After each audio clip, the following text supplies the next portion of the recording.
It's 2026, it's June, and I'm excited because Who Knew It with Matt Stewart is celebrating 200 episodes with a big live show here in Melbourne, Matt. Yeah, at the Basement Comedy Club here in Melbourne, and it's a full 75-minute show. Oh, wow. Maybe the longest we've done, with guests Dave Warnicky, That's me. Jess Perkins, That's me. Mish, Big Wet Wittrup, and one more to be announced. Who could it be? Whoa. And we are also coming with Do Go On to Canada. Oh, Canada, etc. I still don't fully believe this is real. I'm so excited. It You'll is real. believe it when we touch down. And David is like, if this is like one of your fucking pranks.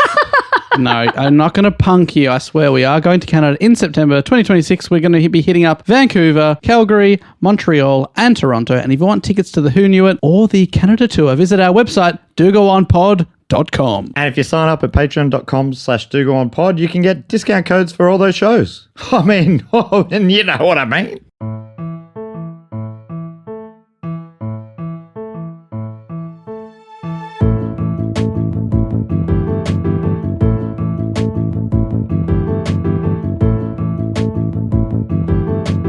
Hello and welcome to another episode of Do Go On. My name is Dave Warnicky, and as always, I'm here with Matt Stewart and Jess Perkins. Hello. Hey Dave, hey Jess, so good to be here. Oh my god, I don't know if I say this enough. This is my favorite thing to do. I love doing this. This is your favourite thing to do? What about brunch? Yeah, nah, you're right. Oh, I'm even going smaller. Shower. You'd rather shower than do this? Yeah, I love a shower. Really? I do. I like showering, but I really look forward to this. What about a actually. bath? You love a bath. Oh, that's true. Love a bath. I love but coffee this more than I love this. Nah, I love this more than What if all we of that. combine all our loves? Matt's in the bath, Jess is having a coffee, and I'm doing a podcast. Are we all in the Wait, same room, I though? said I love this more, Dave. Yeah, we're all in the same room. Yeah, I'm okay with that. Matt's Dave, got are you enough saying bubbles. you also... Oh, this yeah, is your sorry, I favourite forgot. thing I too? forgot I hadn't mentioned anything I love doing. Pies. I'm eating a pie, and it's awful. Listen, because we're acoustically in a bathroom. I'm eating, Jess is slurping. So, yeah. Welcome to the pod. But at least I'm happy. Anyway, yeah, I'm glad that this is your favourite thing to do, Matt. I don't find that sad at all. I look forward to it every I single just also week. want to double check that Matt would have enough bubbles in the bath that it's not weird that I assume I'm sitting on a closed toilet right next to the bath. Yeah. kind of I like always have lots of bubbles. we're having a chat and I've got a coffee. Yeah, I actually think that's delightful. I have heaps of bubbles. Don't worry. We should do it in Canada. Have we mentioned that to our listeners that we're going to be in Canada? I don't know if we've mentioned that at all. Yeah, should we mention that? We've been keeping it pretty quiet. What about I just say this? We're coming to Canada for our first ever live tour in September 2026, and we're doing shows in Vancouver, we're doing Calgary, we're doing Montreal, and we're finishing up in Toronto. Just I'm in case, so pumped. because we haven't mentioned it.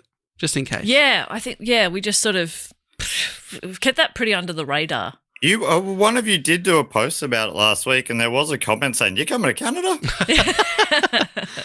That's right. They had 100 days to make their choice because that was a post saying, we're coming in 100 days. So hopefully everyone knows now. And we'll see you It's there. less than 100 days now. That's right. Isn't that crazy? Oh my God. Well, the thing is also, Dave, that Better you start forget packing. is we got new listeners every week. There could be new Canadian listeners now. It happened like in previous international tours where people go, "Oh, I just started listening. This will help the Canadian listeners." There'll be a Canadian listener that listens to this for the first time going, "Holy shit, this is my new favorite podcast, and they're coming to Canada. Too bad I live in Saskatchewan."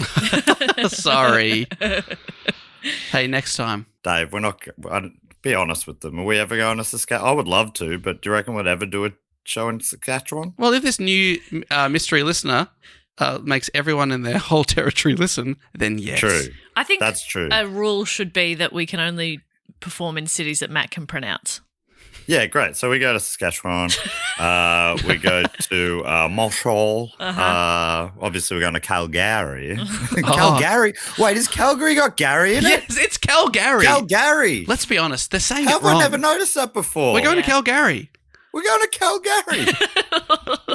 Let's get a photo of you in front of a Calgary sign, but your head's I'm blocking blocking the the Cal. Matt's in Gary. So close. Wow, We're so close to that's Gary, Indiana. exciting. We're in Calgary. Exciting. So, That's so exciting. if there was a new listener listening in Saskatchewan or somewhere else in Canada or somewhere else around the world, do you want me to explain what the show they're about to hear is? I all think about? that'd be kind, yes. So what we do here is we take it in turns to report on a topic often suggested to us by one of the listeners, maybe voted for by our Patreon supporters. We go away, we do a bit of research on it, watch a doco or two, write up a high school level report, and then bring it back to the other two who have no idea what the topic is. It's always a secret. And Jess, it is your turn to report on a topic this week. We always start with a question, and I know you wrote this question sitting next to me a couple of minutes ago because you told me not to look at your screen, Yeah. and I'm not looking at it now. What is your question? Well, I've actually got 3 questions. What? Because I don't think you guys will have heard of this topic, so I'm going to break it down syllable by syllable. Okay, so question number 1. What is the name of Charlie's formerly bedridden grandfather who accompanies him to Willy Wonka's chocolate factory? Grandpa Joe. It is Joe. Joe's correct. Okay. Question 2. What mode of transport did Dave use to get to work today? Car. Correct, Matt. No, it's on fire. And how did Dave get from the ground floor to the top floor of the studio today? Stairs. Correct. We are talking about Joe Carstairs. That's really good. Joe, I still don't know what that is. Well, I'll tell But you more about it. I was thinking the answer was walk, and I was like, Joe Car walk. Joe Carwalk. I walked up the stairs. Joe Carstairs is But, a person. Well done, Matt. That's 3 from 3. He absolutely smashed it. I know. Joe Car- I thought you were going to be talking about Batman's arch nemesis for a minute there. Joe Car walk. Yeah, I'm like, what's his surname? Is His that, surname Joe. Stairs? is that his? His surname is Joe Carstairs. It took me too long. I was like, what? How do you think he got these scars? The Fell down the penguin? Anyway, we got there. So, for a little bit of backstory, I suppose, it is Pride Month at the moment. And so my topics at the moment are being voted on by the Patreon listeners. So I put up, I think, like 5 or 6 topics that were all kind of, I searched around for LGBTQIA plus in the Jack the Hat McVitie. Anybody can suggest topics, by the way. That's right. And we love when you use sort of like key search terms or tags like that kind of thing so we Totally. can find these types of topics. And I will say as well, only one person suggested Joe Carstairs, and obviously I used a little bit of sort of their pitch in the vote. So, I put in a little bit of information about who all these people were so people knew who they were voting for, and I used a little bit of their pitch, and it was 100% the thing that pushed it over the line. And I'll explain at the end as well. So I was trying to sort of find stories that were, because obviously, like, queer history is filled with violence and sadness and a lot of awfulness, right? And I was wanting to, and those are important stories that we need to be paying attention to, but I wanted something kind of uplifting, a bit of fun to celebrate. Love that. So I've got this story about Joe Carstairs, who's a bit of a character. Suggested by Leah Folks from Dundee in Scotland. And like I said, and I'll tell you at the end what Leah wrote that really pushed the patrons over the edge. Okay, so Marion Barbara Carstairs, later known as Jo, was born in London in 1900, the child of Frances Evelyn Bostwick. Some great names early on. Bostwick. Bostwick. Okay, still good. Still good. You thought Bostwick? Yeah. Whoa!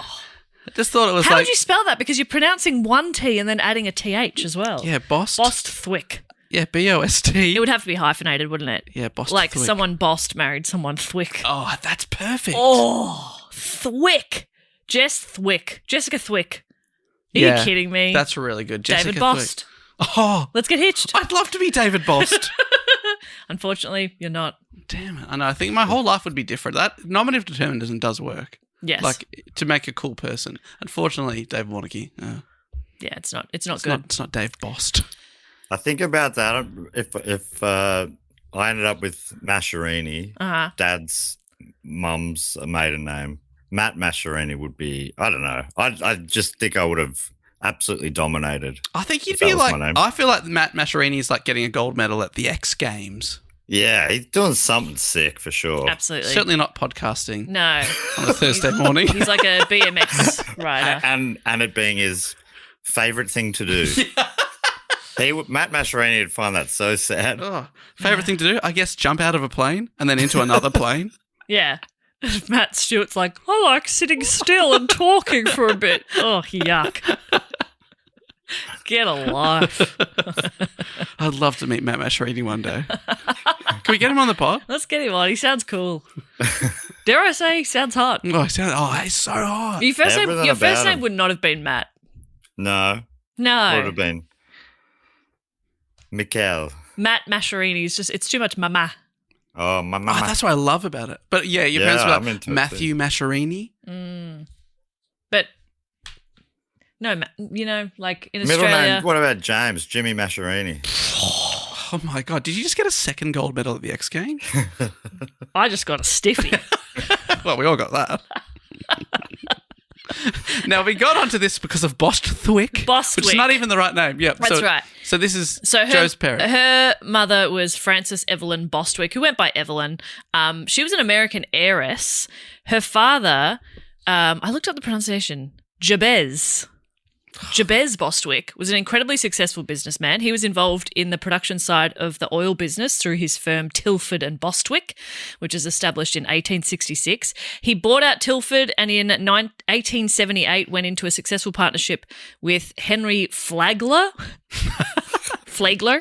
and the Rockefeller brothers, John and William.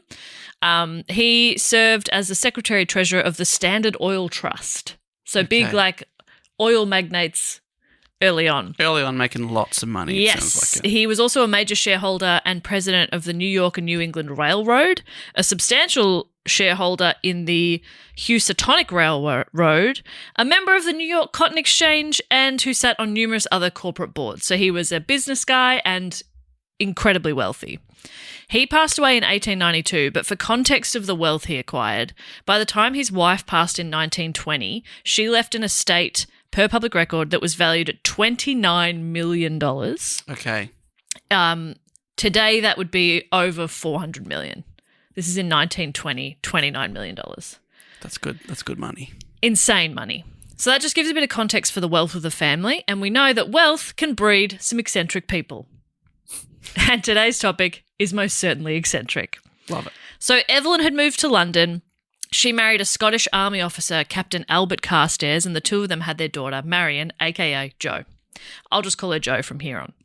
Captain Carstairs re-enlisted with the army the week before Jo was born, and he and Jo's mother divorced soon after. A few sources claim that Captain Carstairs was not Jo's biological father, but I didn't see anybody hypothesise as to who actually was. Evelyn later remarried the incredibly named Captain Francis. But also, Evelyn's real first name is Francis. So they get married, they're both Francis. Oh my gosh.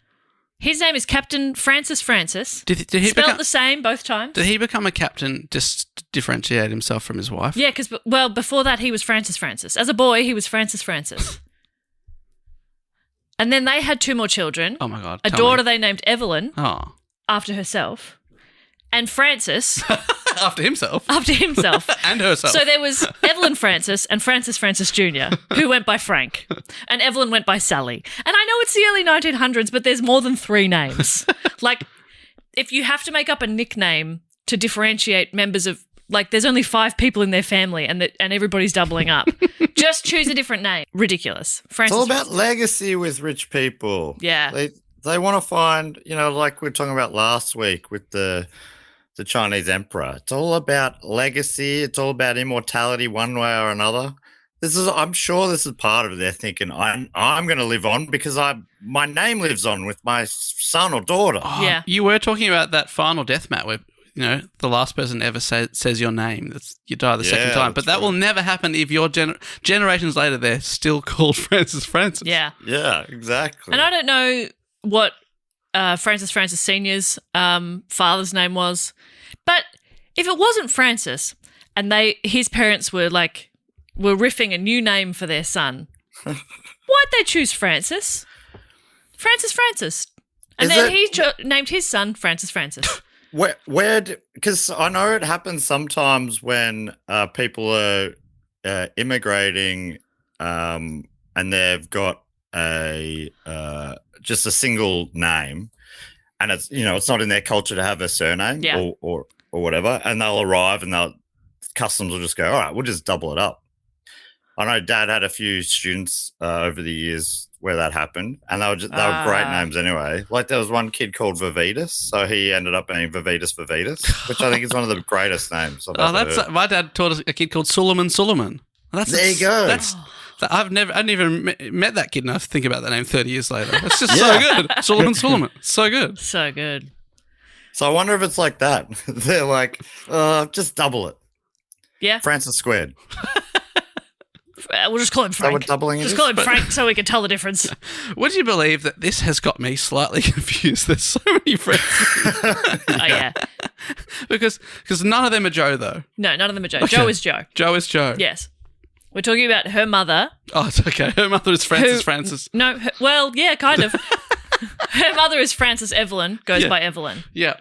She married Francis. This is her second husband. Oh, yeah, Captain Francis. So this is Joe's stepdad, Francis. Yeah. And then they had 2 more children, so these are Joe's half-siblings, Evelyn, Sally, and Francis Jr., Frank. Gotcha. Okay. And you'd be feeling left out if you're Joe because you're the only non-Francis. Yeah, exactly. But Joe was born with a different name? Joe was Marion. Which is, yeah, Joe's a good name, I think. Joe's rock solid. Couldn't agree more. Classic, gender neutral, beautiful name.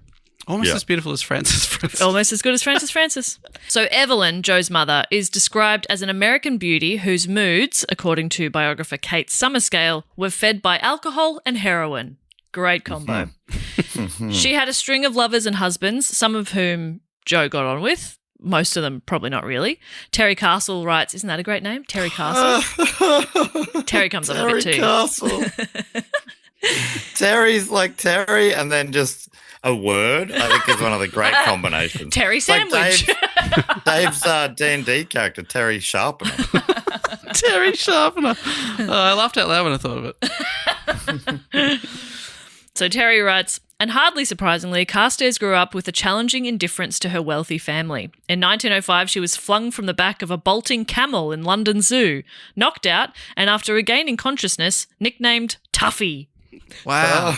Tuffy's fun. They were different back in the early 1900s. Like, that just shows how rich are you? Well, I'm rich enough that I go to the zoo and I point at an animal and they let me ride it. Yeah. He goes on saying, as an adult, she liked to speak of this deliverance as a kind of symbolic death and rebirth, the moment at which her real life began. By way of such personal myth-making, Summerscale suggests Carstairs threw off the feminine proper names of the old century and of her family's choosing, undid the bonds of parentage and gender, and assumed the power of self-creation. Wow. All from, at the age of about 4 or 5, getting thrown off a camel. It'll change you.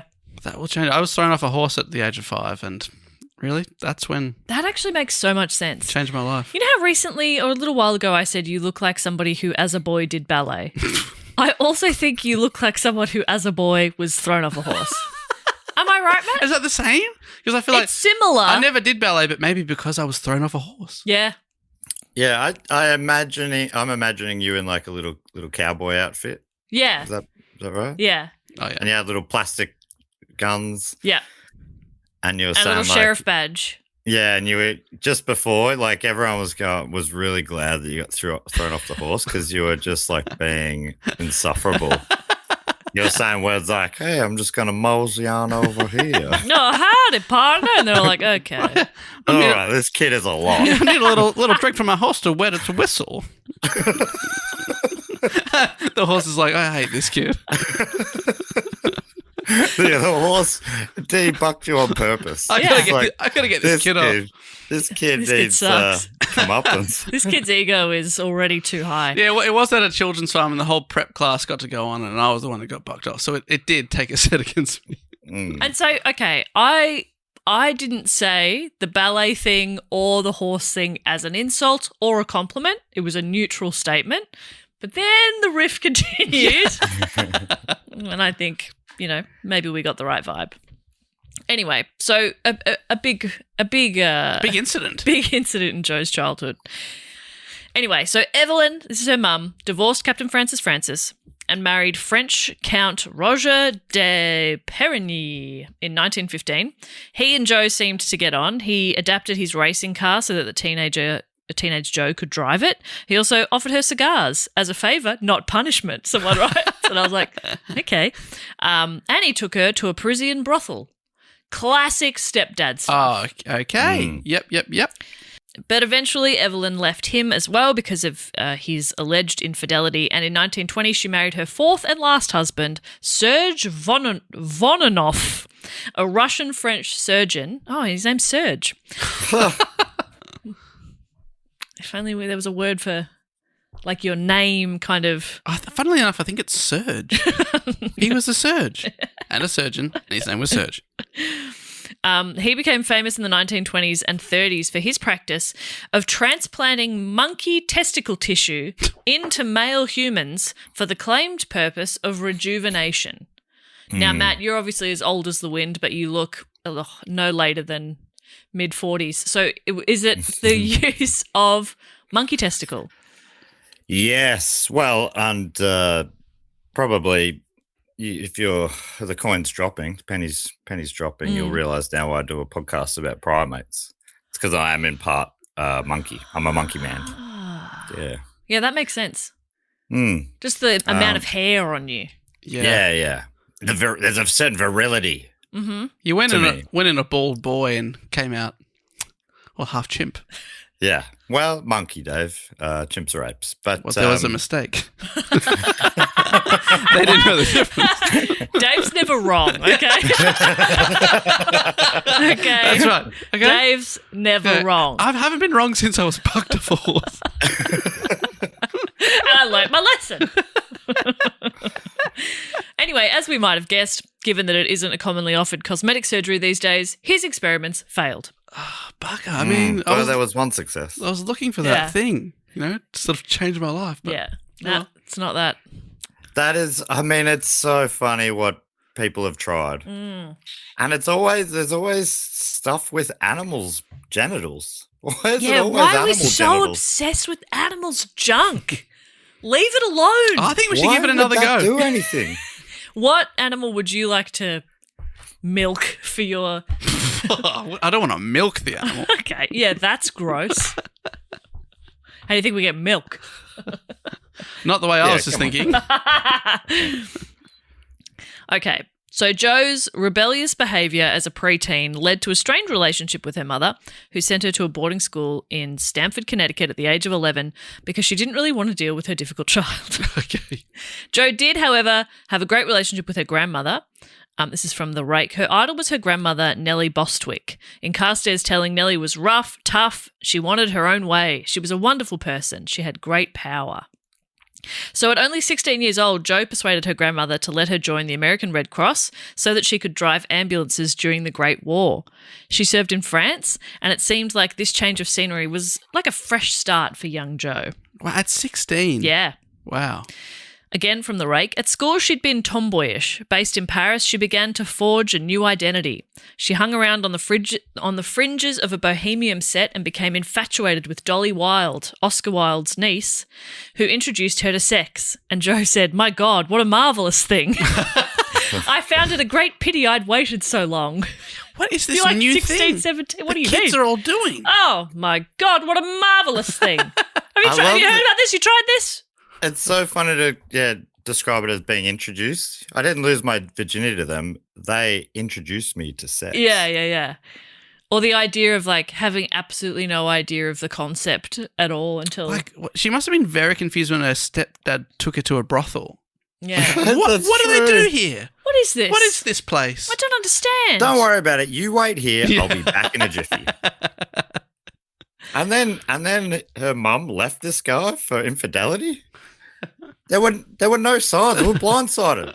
Like, he was so wholesome. He would take my daughter to the brothel. Honestly, it's like you think you know someone. You know? Sad. I believe it was around this time that she started going by Jo. Just chose sort of a new identity for herself.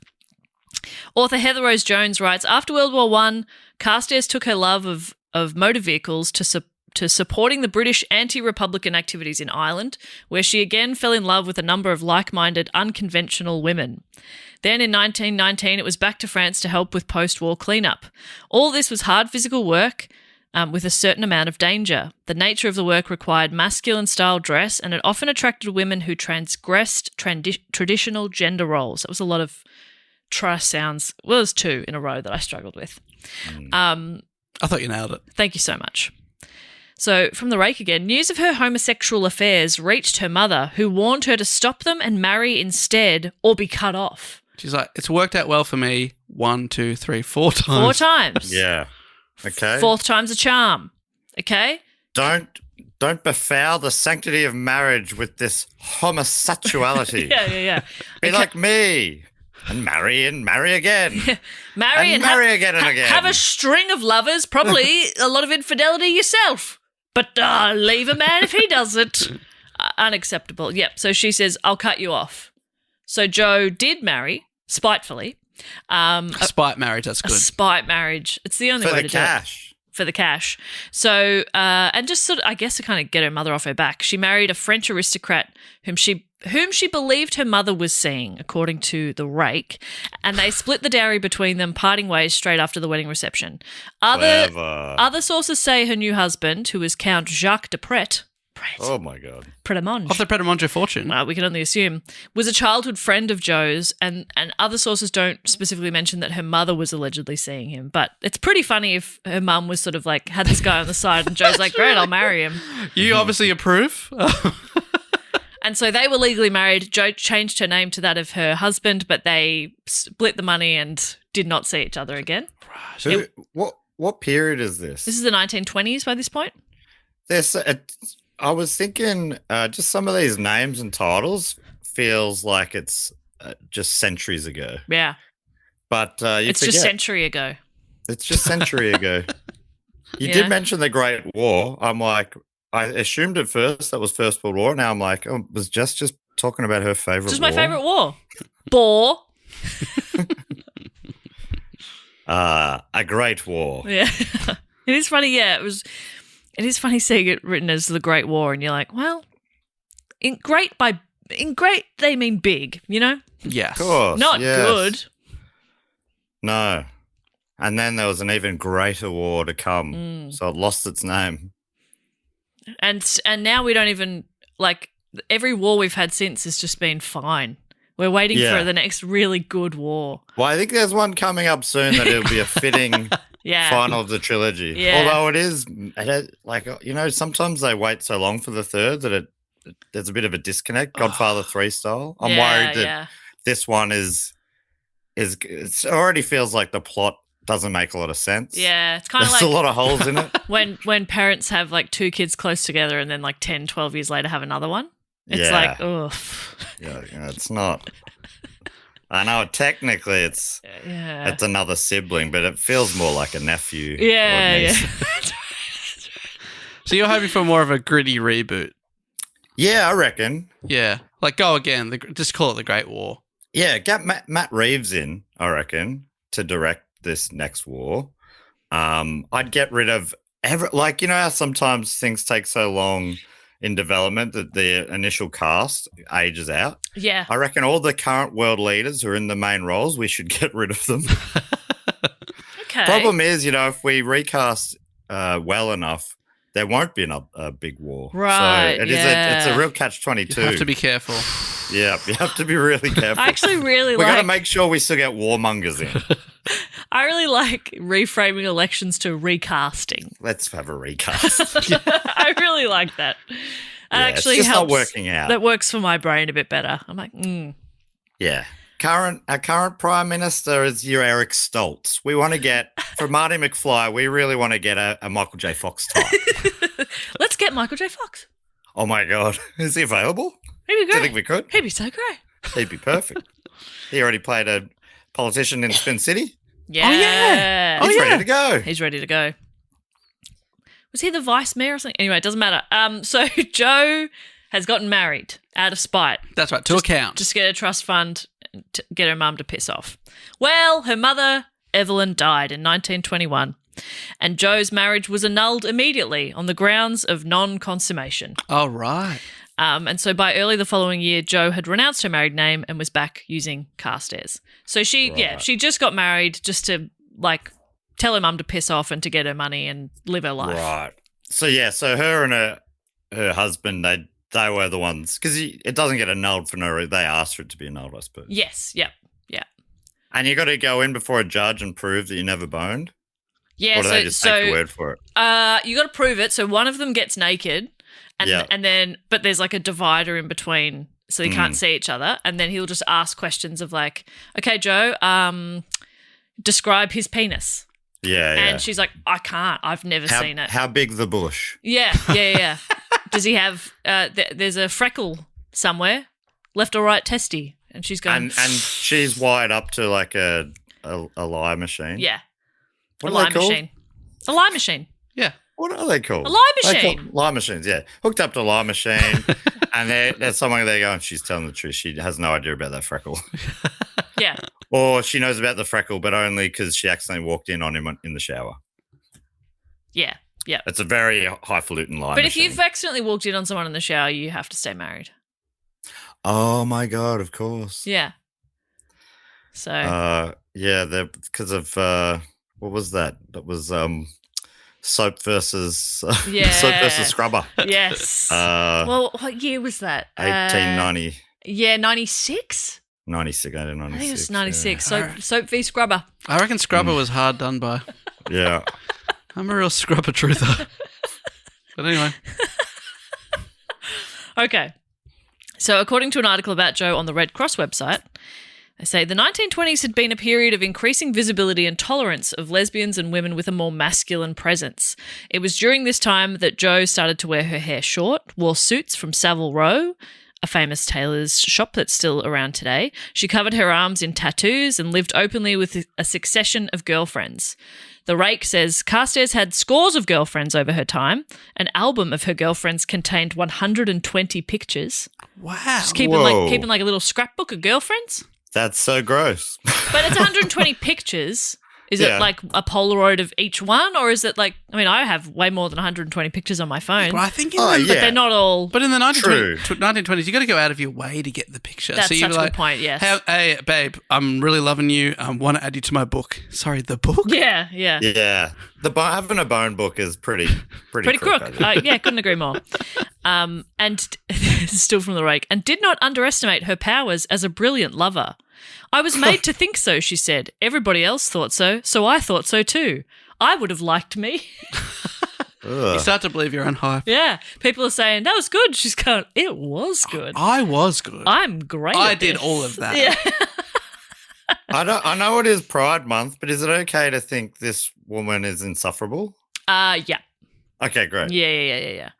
And I'll at the very end, I'll tell you some of the other options Okay. that I put up for the vote, and they're like truly impressive people. Anyway, that's this is what we've gone for. I'm into and it. there will be multiple points in this where you go, I understand exactly why the Patreon has chosen this. Yeah. Oh, So- no, I'm already with it. Oh, I yeah, mean, insufferable, wealthy, entitled assholes. Wealthy eccentrics, so funny. Yeah, they are funny. Something about like back then too, like some of the stuff they did, it's crazy. It's so like, you know, that they'd have insane exotic animal pets and yeah, they still do that in parts. Insane exotic animals' testicles attached to them. Exactly right. Internally, you know.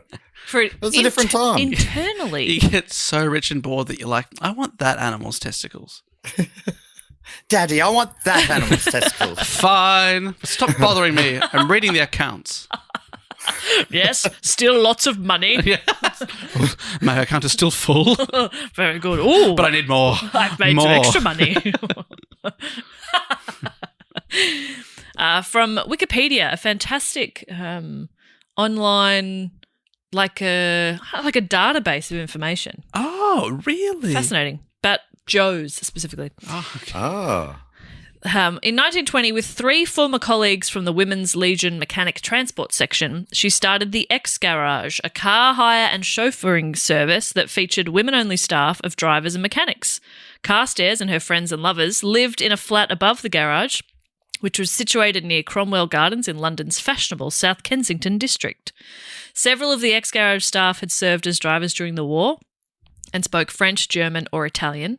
The cars and drivers could be hired for long-distance trips, and the business specialised in taking grieving relatives to visits to war graves and former battlefields in France and Belgium. So they take them on long journeys. That is amazing. And has this been a sitcom, this concept? Yes. Oh. Sounds incredible. Yeah. That's really fun.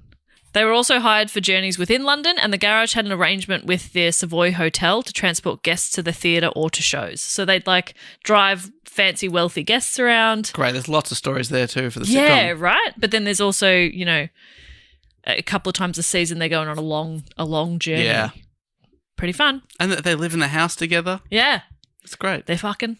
Yeah. They're all super horny. That's fun. Super rich. Yep. Super good with cars. Yeah, they're like women wearing overalls and they got a bit of grease on their face. Yeah. Hot. Gosh. Girl mechanic, hot. Copyright. Copyright this idea that actually happened to someone in real life. During the early 1920s, ex-garage cars were a familiar sight in London's fashionable circles. So it sounds like it was quite a successful business for a time, which is pretty cool. The rake says Carstairs dressed the part. Carstairs, like a well-fed schoolboy, had a full, smooth face, well-pressed jackets, regular features, and hair firmly slicked back on her head. For the camera, she frowned a little, squared her shoulders, held a cigarette in one hand and placed the other in a jacket pocket. You know, how men pose for photos.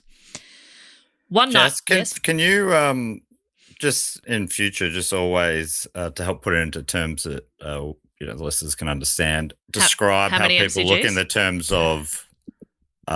schoolboys, how well fed they are. Yes, I agree. I thought that was a really important, really helpful imagery. Like a well-fed schoolboy. Oh, yes. Now I see. Thank you. I think essentially, so had a full, smooth face. She had sort of a roundish face, is essentially all they're trying to say. Like a well-fed schoolboy. It's bizarre.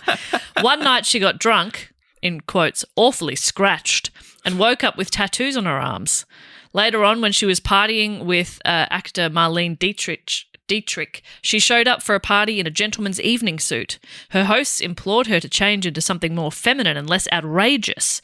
She obliged with a gown which showed the ink, stars and dragons on her muscled arms, and they asked her to change back. I said, you can't wear that. Put on a frock. She puts on a frock. They said, put the suit back on. Good heavens. It's amazing that such a recent time, a woman wearing a jacket was outrageous. Yeah. A woman wearing trousers was outrageous. Yeah, it's amazing. Yeah. Many women in the 1920s dressed boyishly, not so much as provocation, this is still from the rake, more to make a show of their immaturity. For Carstairs, it was different, although she was entranced by youth. She wore baggy trousers, peacoats and stiff collars. Her suits were made on Savile Row and flattened her cleavage. One friend described her as looking like an exuberant schoolboy. I think they're just like... Thank you. But how well fed? Yeah, exactly. I think it's just that like I don't think she's particularly tall. And so when she's wearing more masculine clothing, they're just like, schoolboy. Like there's just they can't possibly be like we could think of. Well, a woman in a jacket, they're like, well, she looks like a bit like a schoolboy, I suppose. You're the feminine or you're a schoolboy. Yeah, that's right. That's what you could be. You're either a lady in a gown or you're a schoolboy. They're so confused by it. I loved this description of Jo as sort of a person as well, because she's also like very confident. This is a description. Jo would walk into a room, head straight for the mirror and strike a pose. 3 fingers inside her jacket pocket, the thumb and little finger outside. Oh, okay. Marvellous, she'd exclaim. She just walks into a room, finds a mirror, strikes a pose and goes, yes. Yeah, still got it. Now that's a well-fed schoolboy. Oh, what an exuberant schoolboy. And then the whole room goes, oh my goodness, look, have you seen this schoolboy? This schoolboy has a certain, how do you say? Who is that schoolboy? What, but darling, that's Jo Carstairs. Oh, that exuberant schoolboy over there. Wow. Yeah, she seems like such a funny, strange character. Looking in the mirror. It's so good. It's so good. Just like marvelous. But like marvelous. Yes. You know, By George. Yeah, she's like a fashion photographer and the model all in one. Yes. Oh, strike yes. it. Yes. Oh, the camera loves you. Oh, marvelous. The best I'll give myself in the camera is in the mirror is okay. Yeah. You know, but not in front of other people either. Yeah. You're more like, I guess this will do. That'll do. I guess, you know, the cameras in the studio really only get me from like chest up, so it'll be right. Yeah, don't worry about the Who pants. cares? Whatever. I'm not wearing pants is what I'm telling the listeners. We say, can you put the pants back on? This podcast is brought to you by Squarespace. Squarespace is, of course, the all-in-one website platform designed to help you stand out and succeed online. Whether you're just starting out or growing your business, Squarespace gives you everything you need to claim your domain and then showcase your offerings with a professional website. Dave, do you mind if I jump in? Because I can't keep the secret anymore. I love Squarespace. I honestly love them. Me too. And with Squarespace's collection of cutting-edge design tools, anyone can build a bespoke online presence that perfectly fits their brand or business. Now, I'm reading that bit, but this bit I'm not reading. I freaking love Squarespace. Now I'm back to reading. Hey, Squarespace offers a complete library of professionally designed and award-winning website templates with options for every use and category. It's easy and intuitive, no experience required, to the point that I've done it. Yeah. I love Squarespace. If he can do it, honestly, anyone can. Anyone can. A child could. Squarespace makes it easier to showcase your expertise and engage clients with video content on your website.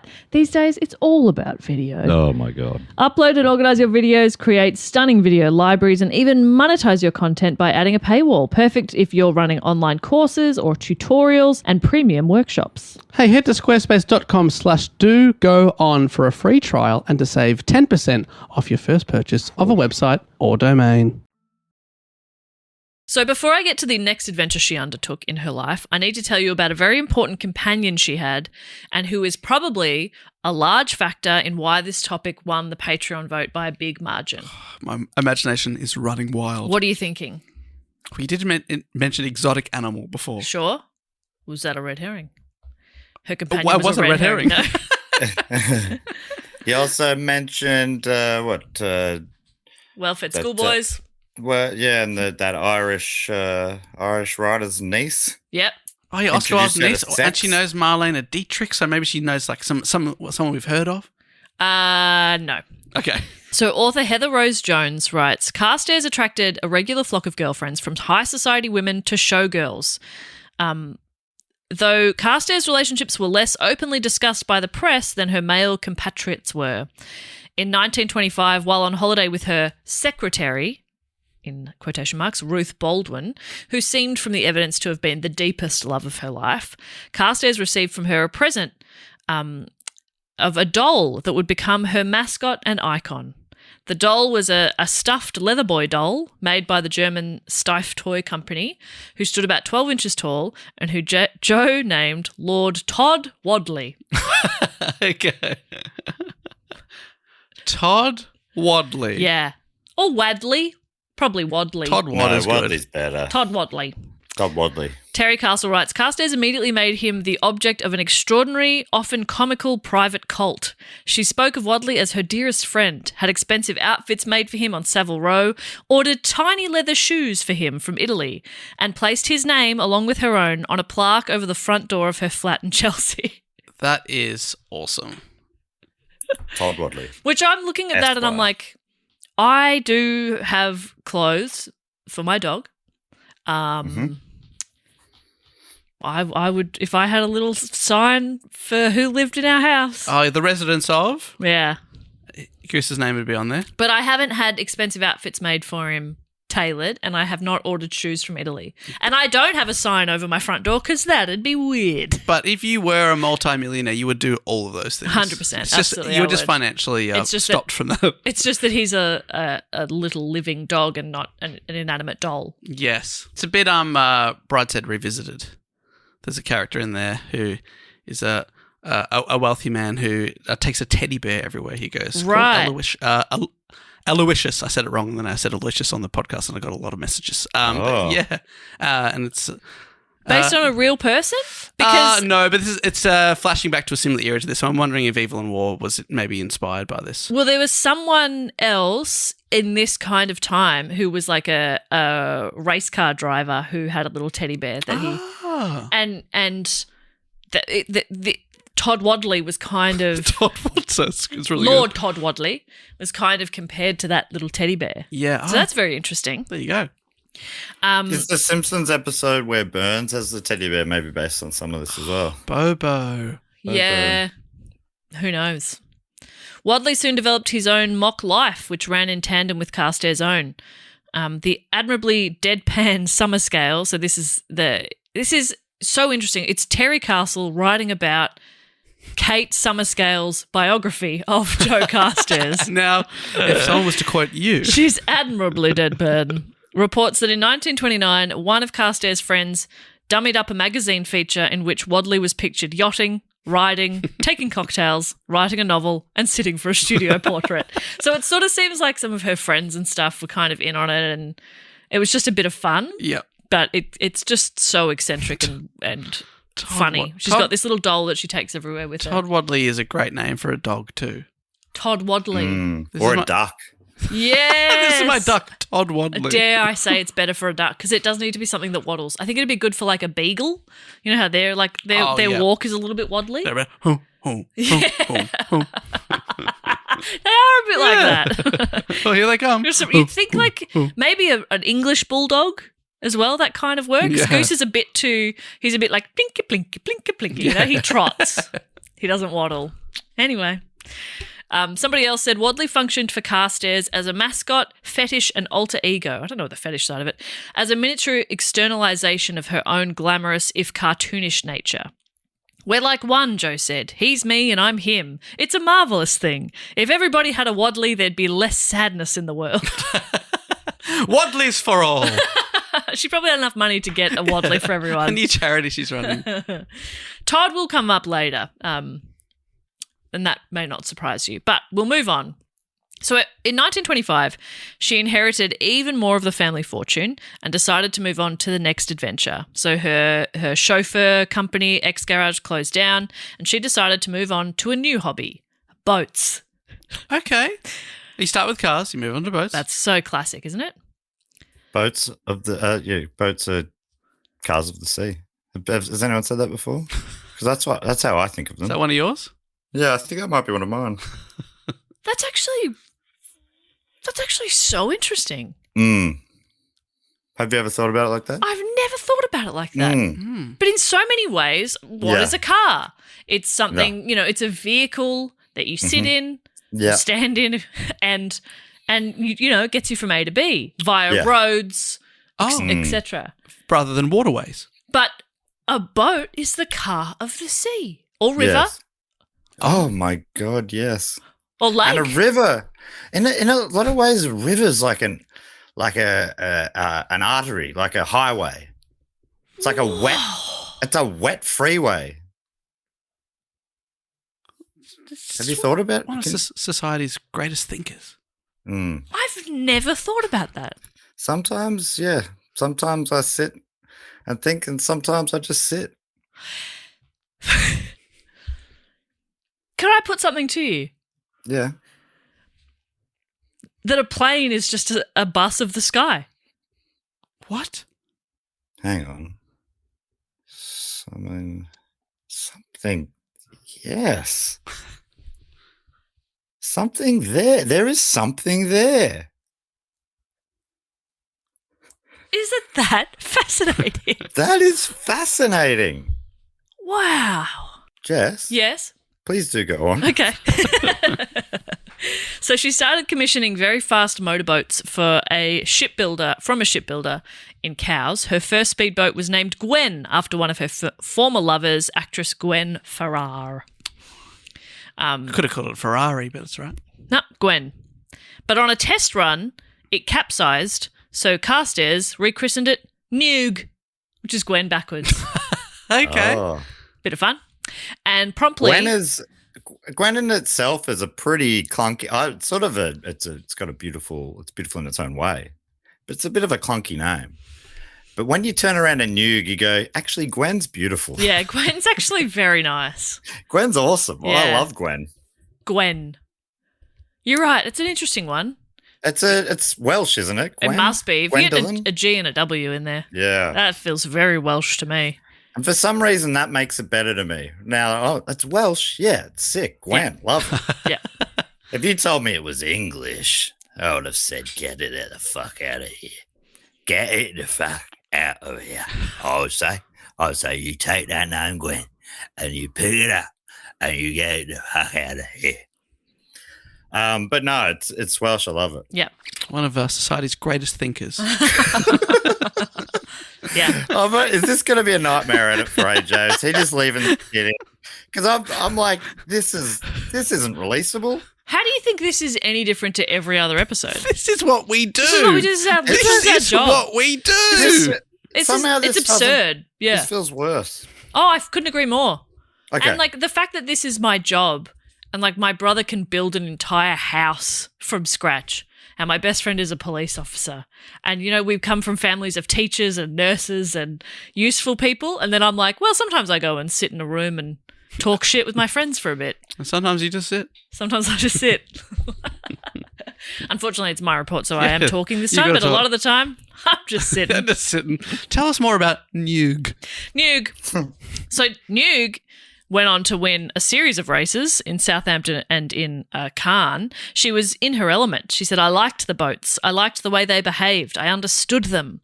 And it wasn't just the speed. She also said, why, at the end of a race, you're filthy, spattered with oil, soaked through, and can't hear a thing. She loves it. She loves the boats. She loves racing. It's raw. She took She Newg. loves not hearing. She's like, I love it at the end. Can't hear anything. I love it. Slowly over many days, your hearing comes back. Oh, it's riveting. Honestly, it would have been, obviously, money's not an object for her, but for all us plebs, you could get the same feeling by getting half a litre of oil, throwing it all over yourself, chucking in a couple of earplugs. Done. Off you go. I probably wouldn't even use the full half litre. That's probably 5 sessions. Yeah, exactly. Easy. But, you know, it's different for her. That wouldn't be satisfying to her. Yeah. You know, when you have that amount of money, you know, you gotta spend a lot of it to feel anything. Yeah. You got to piss it up the wall. You know what I mean? Speedboats. She took Newg to the Duke of York's Trophy, a 4.5-mile race down the Thames. In 1925, Carstairs was the fastest on the water, reaching a top speed of 32 knots. I don't know what that is, until she got snagged in weeds and placed 5th. The following year, with a supercharged engine, she won the race, along with a haul of other major trophies. So she's a very good Yeah, she's a great racer. Wow. Next, she set her sights on the Harmsworth British International Trophy, the most prized race in the world. From the rake, Carstairs commissioned 3 monster boats designed to run at 100 miles per hour, the fastest on water. All were called Estelle, after Carstairs' mother. Her mother's name was Evelyn. Oh. So that was a really baffling sentence. But also Frances. Frances Evelyn. Sorry. But then she named the boats after her mother, Estelle. Don't worry, I have a bit of an explanation. Because that was Evelyn's a great name, by the way. Something about Evelyn I love as a name. You know what I love? I love the YN at the end of it. Yeah. Oof. Don't know why. Me too. Evelyn Waugh. I don't know anything about him or her, but a writer, and all I know, fantastic name. Evelyn. Start to finish. Yep. Love it. Evelyn Waugh. Dave, can you fill in any blanks there? He was also married for a time to another Evelyn. Oh, my God. And like Taylor Lautner and Taylor Lautner. And they were nicknamed Hevelyn and Shevelyn. I think you've told me that at some point, I think. That's incredible. Really good That stuff. is awesome. Really good. Should I read? Would he have written stuff that I would enjoy? Nah, it's not like Bill Bryson level fucking bullshit nonfiction. Yeah, I reckon, Brideshead Revisited, I would read the start bit and I'd read the end bit and you're good. The flashback in the middle, that's not so great. Almost like you could just listen to a book cheat about it. That's true. You could do a book chat. I've done also A Handful of Dust is another one I've done on. And that, Jess Perkins was on. Okay. Do you remember, Jess? Mm-hmm. It's like a satirical, like, look at this sort of lifestyle, actually, at the start. And then it has an incredible twist ending, which I won't spoil. Who else was on it? Maybe Zave? Maybe Xavier Michaelides? What? Was this 400 years ago? It's a lot. I've been doing that pod for a long time. Let me look it up. Book cheat. I'm sure you were on this one. Wow. He's Googling his own podcast, which I think is a really... Yeah, here it is. A Handful of Dust with Jess Perkins and Xavier Michaelides, May 2021. So it's 5 years ago. Still, that's still, like, I should remember. 5 years I should remember. Something came up the other day. I was having out for dinner with Aiden, and he mentioned something. He mentioned seeing, like, a particular doctor, a psychologist, like, near us. He's like, yeah, I went there. And I was like, what, you went to that psychologist? He's like, yeah. I was like, when was this? And he was like, it was during COVID. You told me to go. I was like, what? Because I went for 6 sessions. I went, what? I had no idea. Do you remember any of your life? No, that I'm actually getting a little bit concerned that I don't remember anything. I mean, there's a reason that, like, you've got the names of who lives at your house so you remember where you live. Yeah, it's like I'm walking around the building going, one of these, I think. You're like, oh, Goose. I live with Goose. I know Goose. He'll let me in. Anyway, so we got onto this. So she named the boats Estelle. Oh, yeah, that's right. After her mother, whose name was Evelyn. So that was really baffling to me. I was like, I think I might be reading like unreliable sources here because there's it. Also, back then, like there was mention before of her grandmother she was close to, Nellie. Her grandmother's name was Helen. Her aunt was Nellie. But did her grandmother get called Nellie? Because is that short for Helen? I don't know. So it was a bit confusing. So anyway, I was baffled by the Estelle thing. All they'd said of the rake was she misremembered, perhaps deliberately. And I'm like, what? So then I saw Terry Castle talk about it. We can rely on Terry Castle. And Terry Castle is, again, just doing a review of the biography. So in a way, I'm also quoting Kate Summerscale here. It's baffling. So this makes it hopefully make a little bit more sense. Later in life, she claimed not to know her father's name and strangely mistook her mother's. After christening a series of record-setting speedboats after her in the 20s, Estelle 1, 2 and 3, Carstairs announced that she belatedly discovered that her mother's name was really Evelyn. So it's kind of her making a bit of a comment of her detached relationship with her mother, of sort of like, oh, yeah, I called her Estelle to my mum. Oh, turns out her name was Evelyn? I don't like, as in, right. I don't even know that woman. Or Yes. I think it's like a little bit of a jab. Jab at Mumsy. Really confusing. So she has 3 boats Mumsy. named Estelle. Yeah, 3. Estelle 1, 2 and 3. And you said they're all monsters and that they're all big. But really one fast. sank. One was never finished. But Estelle 2, Okay. big, sleek and beautiful, painted black, raced at the 1928 Harmsworth Cup. A crowd of 150,000 watched Carstairs take the lead. The English girl was making a real race of it, was later written. Before Estelle 2 was thrown into the air, Carstairs and her mechanic were hurled into the water. They're going very fast too. Oh. She won praise from all as the fastest woman in the water and even the best racer on the day. Is that when she was swimming? God, Swimming she to could move. safety? God, she could move. Even the best racer on the day, but that wasn't enough. She re-entered the following year, building her own boat, and failed. And in 1930, she set an American speed record, but failed in the race, both of her boats breaking down. Well, you'd better get a good look at me, because I am not coming over again, she said. That's it. But that's kind of where she got this title that she's still sort of known as the fastest woman on water. On water. Oh, buddy, water. Fastest woman on water. She was the fastest woman on water. You'll never see her. Jesus walked on water, but he was real slow and not a woman. Whereas Jo, she ran, in brackets, floated in a boat, but real fast. With a motor? I don't know. See, But that's how fast she was going. This is the nonsense bullshit. This is the show. AJ will tidy it up. Yeah, it'll be fine. Yeah, I'm guessing it's motorboats. Yep. She's not a really fast rower. Nah, motorboats. I mean, Jess has talked about her building these motorboats. That's right. Yeah. But we're Yes, guessing. but terminology changes. Oh, right. They used to call motors. That was like if someone's really good, they've got like really good with oars. Geez, this guy's a bloody motor. Oh, this Yeah, guy's so an absolute working motor. out, she's at the gym working on her biceps. You go, geez, she's working on her motors, Yeah. Well, God, these things are going to go through water, etc., etc. etc., etc., etc. She's on the rowing machine for Yeah. a reason. Exactly. So now she's going to move on to her next kind of adventure, right? So there was a book called The Well of Loneliness. It was published in 1928 and it was written by Radcliffe Hall. Isn't that an incredible name? That's really good. British author. And it was a lesbian novel and the characters have lesbian relationships and people did not like that. And it became this whole big sort of scandal. There was a trial. The book was like banned, and it sort of created this widespread public backlash against supposed inverts and deviants, which is just what they called homosexuals then, which is awful. Editor of the Sunday Express publicly denounced homosexuality as a pestilence threatening to destroy social life. In the new repressive moral climate, Carstairs, like other unconventional women, came increasingly under suspicion. Reporters began to comment on her tattoos and swearing and indelicate mannerisms.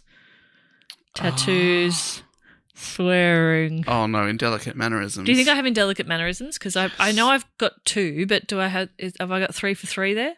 Yes. How would you describe indelicate mannerisms, you little fuck? I thought for a second you were using indelicate mannerisms as a euphemism for your tits. Because you said, I know I've got 2, but are they indelicate? Indelicate mannerisms. One of the great thinkers. One of society's greatest. Don't refer back to that. AJ would have edited it out. Don't make it harder for us. He doesn't edit stuff like that out, mate. Yeah. He doesn't save you. The most indelicate mannerism I reckon you have is probably like mime punching me in the balls a lot. Like coming up and going, oh! And then pausing just before saying, what would you do right now if I kicked you? What would you do if I actually... Yeah. You'll kick your foot up at my face and stop it just short. So what would you do if I actually kicked you in the face We get right so now? much of that. What would you actually do? And then, pause just before the balls. Oh. Yeah, that sound is... That's probably your least delicate mannerism. And I appreciate the feedback. What I'm hearing is I'm essentially a little brother. That's what I'm hearing. Yeah, Lot yeah, of fun. absolutely. Do we ever flinch? Oh, we probably no. used to flinch. Honestly, not anymore. Yeah. Maybe the first few times, and now it's like you'll just keep going on with your day. Oh, Matt, yeah. you barely even look up at me when I do it now. Like, you'll be doing something on your computer, and I'm like right in your face going, what would you do? And you're like, yeah, no, I'd be horrified, obviously. Yeah, absolutely. Still, like, editing something. Typing. Yeah. Jess, your one for me is you like do it right up to my face so your fist hangs there, and my method is to sniff your fist. Yeah, you out-weird me. Like, it makes me laugh, but it also makes me uncomfortable. Yeah. And I'm like, all right, he got me. Yeah, it sort of snaps you out of your I go, okay. Your indelicacies. Sorry, I pretended to punch you in the face. Anyway, so the reporters are really they're really into her tattoos and swearing and delicate mannerisms, which is incredibly unladylike and suspicious. And what you were saying before, like society seemed to sort of just not really question her lifestyle or being a bit different. But now, because this has become a thing in the media, it's become a thing to be discussed. I think it was something that they were a little more comfortable just kind of like sweeping under the rug or ignoring. But it's also interesting because some sources say, in the 20s it was like, that people were pretty openly gay and yada, yada, yada. But then very soon I'll say, in the 20s the ideas really started to shift the other way and you couldn't, and it's like, so what was it? But I think a really important factor is that she is incredibly protected by her wealth and connections and privilege. Yeah, status, absolutely. So if she was a regular person, none of this would be acceptable. It's less, this person's eccentric. Exactly. So that's very important in her story, and that like she's doing all these things, but she can just afford to be whoever the fuck she wants to be. Yep. And people just go, oh, well, she's from this incredibly powerful, rich family. She can do whatever she wants.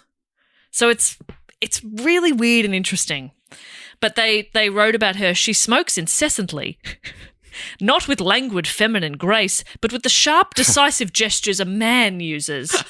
She smokes decisively. Women, they're usually so, what am I doing? I didn't even know. Oh, I might have a puff. What maybe is I this? suppose. But she smokes like she intends to smoke that cigarette. She's like, I can't get enough. 3 going at once. She sucks the fuck out of these things. She sucks the absolute fuck out of those. And it's a bit weird because I'm a man. I can suck the fuck out of this thing. But it's disgusting when she does it. But the thing that really pushed her over the edge was when an American newspaper disparaged her pet, Lord Todd Wadley, as an absurd mannequin. And that's when her patience ran out. What? That was the final straw Yeah. for her. She's like, you can call me indelicate. You can have an issue with my tattoos and my swearing and my short hair and my masculine clothing, but you shall not come for Todd Wadley. And you have to have a line. I think that's important. Of course. You have to have a line. Yes. And that's up to you. That's your personal sort of, you know what I mean? Like and hers was Todd Wadley. Yeah. Which I cannot wait to see a photo of Todd Wadley. Oh, yeah. Heather Rose Jones adds, the press coverage of Carstairs' life and exploits became more biting, and in 1931, she set off on a round-the-world voyage to escape the gossip. So she's just like, fuck this. You're all being losers. I'm out. Yeah, talk about being inoculated by the wealth. Not everyone can just go, all right, I'm going to go. I'm going to vacay. I'm going to get away from all this. She literally builds and lives on a luxury yacht. I mean, if you could, you probably would. I wouldn't. I get quite seasick. But in theory, yes. I would get on a plane and leave somewhere else. She's real fast on water, though, as well. So Yeah. it's probably where she feels safest. No one's going to catch her there. No one's going to catch it. And if it breaks down, like I'd be panicked. I'm in the middle of the ocean. She's like, yeah, I'll just fix it. I feel She's worried about someone coming for Todd Wadley. Oh, yeah. She's got to protect and she's Todd like, Wadley. his safest place is on the sea. International waters with Todd Wadley. Yeah. I feel safest where I can go fastest. Where's that for you? Car. You feel safest. Yeah, Speeding down the highway. absolutely. Weaving. Yeah. No indicator. Blasting the horn. In your Ford Bronco. My Ford Bronco. Here comes another fucker.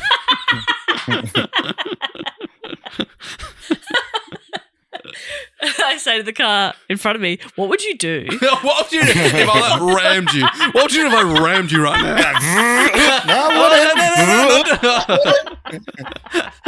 And the car behind you, what would you do if I just leaned all over the brakes right now? If I just stood on the brake. What would you do? I really am hearing that I'm about an 8-year-old boy. Yeah. And then a police officer pulls you over and you're like, what would you do, officer? If I took your gun. If I took your gun and punched you in the balls with it, what would you do? Obviously, I didn't do it, so I can't be charged. What would you do? I was just asking a question. Can't be charged for thinking of God, crimes. you're no fun. Anyway, so she's on the high seas. And her relationship with Ruth Baldwin, the one who gave her the doll, Todd her Wadley, secretary. her secretary / lover, that relationship sort of soured. They parted ways. Joe built and briefly lived on a luxury yacht before, in 1934, she bought an island in the Bahamas. Yep. That's awesome. Private island. Yeah. Eccentric. Is that where you've been, Dave? It just sounds like paradise. I hear the word Bahamas and I think just magical paradise. It's beautiful. I mean, there's hundreds of islands. It's like such a large chain, but I think celebrities like David Copperfield, Sean Connery, these people, like when he was alive, people still own private islands there. Mm-hmm. So David Copperfield's one, I think he bought it in part because he heard there was the source of eternal life. There was like the fountain of youth was there. And he's like fully believed that and it was investigating it and stuff. It's like, David, you know you're not actually magic. You know it is an illusion. David, David, are hello. you listening? But have we seen David Copperfield lately? Is he looking particularly youthful? Oh, yeah. He looks like a well-fed boy. An exuberant schoolboy? I'm looking him up. You look up David Copperfield. Yeah. Just see what he's looking like. He's 69 years old. Nice. That's very nice, David. And I reckon, I mean, if that's a recent photo, his hair's still very black naturally. Yeah, so his hair is magically naturally black. magically incredibly black and very evenly toned. Almost like a box dye type of thing. Anyway, so yeah, this part of Joe's story is such a roller coaster. I really can't tell from the writing about it if it's seen as a good thing or a terrible thing. It feels like it's both. So the story basically goes that she went to the island. Some Some sources say she saw an ad for it. Others say she was just kind of sailing around and saw it and it called to her, or she was like, that's my island. So I'm not entirely sure exactly how she came to see this island. You'd be stoked if it called you and you found out it was for sale. That feels like the universe. Yeah, for sure. So the island's called Whale Key. And she talked to a couple who were there, like basically he was the lighthouse keeper and his wife was there with him. And she purchased the island for $40,000. Okay. Which feels like a bargain now. But when you remember that when her grandmother died, there was $29 million up for grabs. And So not that, she's got that change in her pocket, sort of yeah, thing. exactly. It's not like she had all the 29 mil, but she was very wealthy. 40 grand is fuck all. That's wild. She bought an entire island. She's looking in the ashtray in her car, in her Datsun or whatever. Well, yeah, I've probably got enough coins to cover this. Yeah. Keep the change. Checking all the pockets in her cargo pants. There's another 10K. Will you take a casino chip? For $40,000. Terry Castle writes, she threw herself into rescuing it. With the help of cheap labour from nearby islands, unemployment was endemic in the pre-tourist West Indies of the 30s. She cleared the land of its dense vegetation, laid out a lavish plantation called the Great House for herself and her lovers, and built cottages for her workers and their families. The local population grew to several hundred. Wow. On the island? Yeah. It must be a big one. Yeah, I don't know. Yeah, I don't know exactly how big it is. So on one hand, in addition to the mansion she built for herself, she also had paved roads built all over the island, which were probably mainly for her own benefit, but also pretty handy for the people that were living there. She restored the lighthouse. She built a power plant, a radio station, a schoolhouse, a museum, as well as supporting agriculture on the island. They grew a lot of crops. She bought several more small islands nearby for more agriculture, and she dredged out a harbour on Whale Key. So she's like done a lot to make the island. I think previously it was literally just like the lighthouse keeper was there just to look after the lighthouse. I don't think there were people living there. Yeah. But now she's kind of made it somewhere that people are living. That's good. But on the other hand, stories like this exist. From the Rake. In 1940, an American pilot landed his amphibious plane just off Great Whale Key, an island in the west of the Bahamas, about 150 miles southeast of Florida. He didn't stay long. A friend, a newspaper columnist, later reported, he came back in a big hurry, reporting in some alarm that when he landed in the water, a short, stock-built dame came popping out of the house on the quay with a double-barreled shotgun in her jukes and a dull menace in her lovely orbs. Okay. Or eyes? Or tits? Yeah. Did she have a dull menace in her tits or her eyes? Sounds like tits. Lovely orbs. Yeah, if somebody says what lovely orbs you have, I'm thinking tits. That sounds like you read a lot of romance novels, right, Jess? Yeah. Is that the kind of language that if you read that in that, what are you hearing? I'm thinking tits. Yeah. Yeah. Do they often have a dull menace about them? No. It's a fiery menace. Yeah. It's never dull. The pilot had a lucky escape. So this is the rake still continuing. The lucky had a lucky. The pilot had a lucky escape from Marion Jo Carstairs, a speedboat champion, cross-dressing lesbian, heiress to an oil fortune, and the queen of Whale Key. Later that year, a group of American tourists moored their schooner and rowed up to a beach on the island. They were met by a group of Bahamian inhabitants, face painted, machetes in hand, and Carstairs waving her largest cutlass, and they were taken prisoner. Oh. The tourists were marched, hands bound behind their backs, to the island's lighthouse.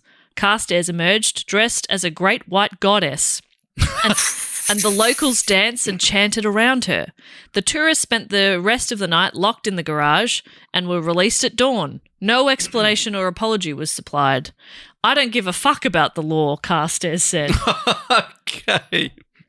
So hard to know whether she's having a positive or a negative impact on the island. She's lost it. Yeah. I mean, I don't know if she ever fully had it. Yes. But if whatever she had, she now has lost. She now no longer has, yes. Quick, arrest those strangers and fetch my white goddess outfit. Yeah.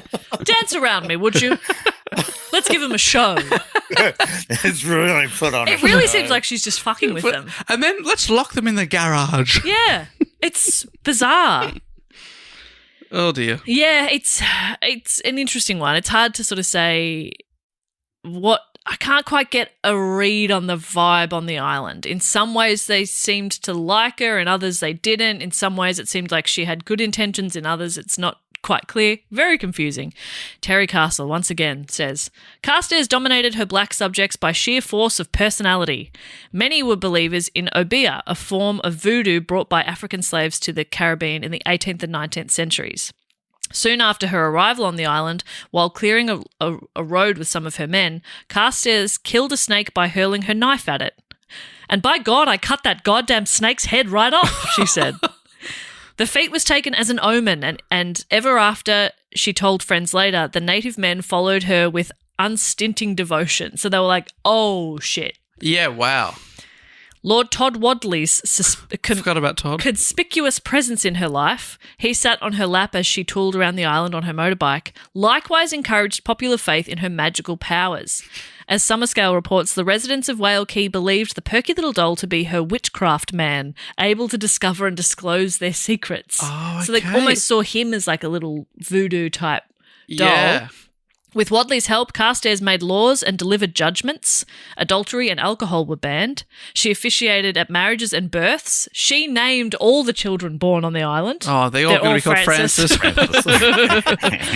She established youth camps and detained island miscreants with the help of a private militia, which she had outfitted with uniforms and machetes. Okay. So it doesn't feel... I think when I'm saying I'm not really sure if it's a positive or negative impact, I'm thinking it's largely It negative. feels very culty. It feels a little bit culty, yes. Writing about the biography written by Kate Summerscale, author Heather Rose Jones says, the description of Carstairs' dictatorial rule over her people in quotes, are a bit stomach-churning. She wanted to help the local people better themselves, but her rhetoric was steeped in racism and paternalistic colonialism. So it's not good. I'm here to save you all. Yeah. She firstly like brought them to the island to build her like fancy mansion. Yeah. They didn't live there previously. And then she's like, I'll make you a little cottage. And she also sort of owned the general store. So any money they were making and then spending, she's getting it. It's a very like Cyclical in cyclical, yes. a pretty dodgy way. Yeah. Joe played host to many guests up at the Great House, where adultery and alcohol, that ban was not in effect. Oh, obviously, the house. At the Great House. That's Bali, so right? That's Okay. off limit. That's Bali. I saw a recent book cheat that came out with Cass and Hayden. We were talking about playing Tiki and whatever. Someone's about to tag you. Bali! No, it's Bali. All right? Yeah. I'm Bali right that now. pole is Bali and I'm touching the pole. Obviously, the drink tab is Bali, so that means you can't tag me here. You know that comes from parlay? I was trying to work it out. Yeah. Really? Comes from parlay. It's a pirate thing. Bali. Wow. Bali. Anyway, she would throw lavish parties and carry on much like she did in London, basically. It was kind of like she liked her lifestyle, but it was becoming less, people weren't being as accepting of her lifestyle in London, so she fucked off, made her own island and lived the way she wanted to live. And also, there's less sun, surf and beach in London. What? Oh. So Is maybe that would be an appeal. Obviously, you've got the Thames and obviously you've got the sun, And the surf. of course. But it's just not quite the same as the Bahamas. Not quite. Well, I wish you'd told me that before Well, I this is- booked a holiday. Don't worry. Having a heat wave. It'll be fine. Well, I go to Ireland after that. There's plenty of sun and beach and... Apparently, the surf is The surf going is off actually in very Ireland. good in Ireland, yes. It's going off. Yeah. It's become a new must-go destination for big surfers. There you Must-go destination. Must go. In 1940, the Duke of Windsor, Edward VIII, recently appointed governor of the Bahamas, paid an official visit to Whale Key, accompanied by his American wife, the Duchess of Windsor. Joe's lover, one of Marlene Dietrich. I don't know why I can't say her name. Marlene Dietrich. There, that's that song, yep. A German-American actress, visited many times around 1940, but their relationship had always been a little fiery. When they eventually split up, it was pretty nasty, but I did read that Joe left her a Whale Key beach in her will. Key So beach. just Nasty breakup, but I've left you part of the beach there. that beach is yours. That's your beach. Wow. It's kind of nice, I guess. I'm going to leave you a beach that I don't own, but I'll leave you a beach. Yeah, thank you. Cows. Phillip Island. I'll make it one that's like kind of annoying to drive to. So when you want to honour me, which I assume you do, it's an inconvenience. It's in Broome. It's in Broome. Enjoy. A string of lovers followed. Castle writes, in her intimate life, Carstairs preferred the sophisticated women she encountered on annual holidays in New York and the Riviera to local beauties. So she'd also she's traveling still all the time. She goes back to London, not super frequently, but she goes back and visits. But she's just got her own little island she lives on. No alcohol while I'm away. Yeah. Oh no. Cut it out. It's really hard to get a read on how she was perceived for the bulk of her time on Whale Key. On one hand, it sounds corrupt and awful, and then there are other stories where she fought for justice of the local people, so it's very confusing. The Rake writes, as whimsical and self-centred as Carstairs could be, she was also generous. She gave several friends, staff and deserving strangers stipends for life. On Whale Key, she founded the Coloured League of Youth, a project to improve Bahamians' economic and social standing. During the Second World War, she led an intrepid rescue mission. The US ship Potlatch was torpedoed. Carstairs set off in a schooner in the dead of night without lights in water where U-boats skulked. 350 miles from Nassau, she turned on her lights and rescued 47 American sailors who were close to death. They'd been drifting for 30 days on an overturned schooner. Oh my gosh. Carstairs said typically that only when she put the sailors ashore at Nassau did they realise she was not a young man, but a woman of 42. We thought that. What's this schoolboy doing out here? What's this I mean, he looks well-fed schoolboy? Thank you, schoolboy. This exuberant schoolboy. So you kind of like, oh, okay. Yeah. But that's very heroic. Very heroic. And obviously she's great. She's very comfortable on the sea. Yes. So Were they white people she was saving? Yeah, probably, yep. Okay, well, don't know if that gives us a definitive answer on the racism. No. If we don't have one. ActiveCampaign is the marketing automation platform built for big swings and big dreams. With intelligent suggestions, powered by AI and your data. Generate ideas in seconds, import your brand, and create full campaigns with simple prompts. Send personalized messages backed by real-time feedback, smart segmentation, and effortless reporting that tracks every win. Let's redefine what's possible together. Get started for free at activecampaign.com. Already? Yeah. I think, yeah. Paternal's such an interesting way to talk. She's got a, slightly racist and paternal way of looking after her people. Yeah. Oh, they children? No, full adults. She really saw herself as like as a queen, as like a royal member of this island that she created. So Yes. she saw them, I suppose. That's how queens come about, isn't it? Really? Kings and queens, they just go, I'm king Yeah. now. You, mine, report to me. As the years wore on, Carstairs began to retreat more and more into a reclusive eccentricity. And Lord Todd Wadley's exploits became more and more grandiose. Castle writes, in the 60s, Carstairs claimed that Wadley had known Jack Kennedy. In brackets, this is a quote from her. They were in the Bay of Pigs together. He had a tremendous liking for him. Wadley. and that's where that quote, you don't know Jack, comes from. That's right. Was someone addressing Lord Todd Wadley. That's correct.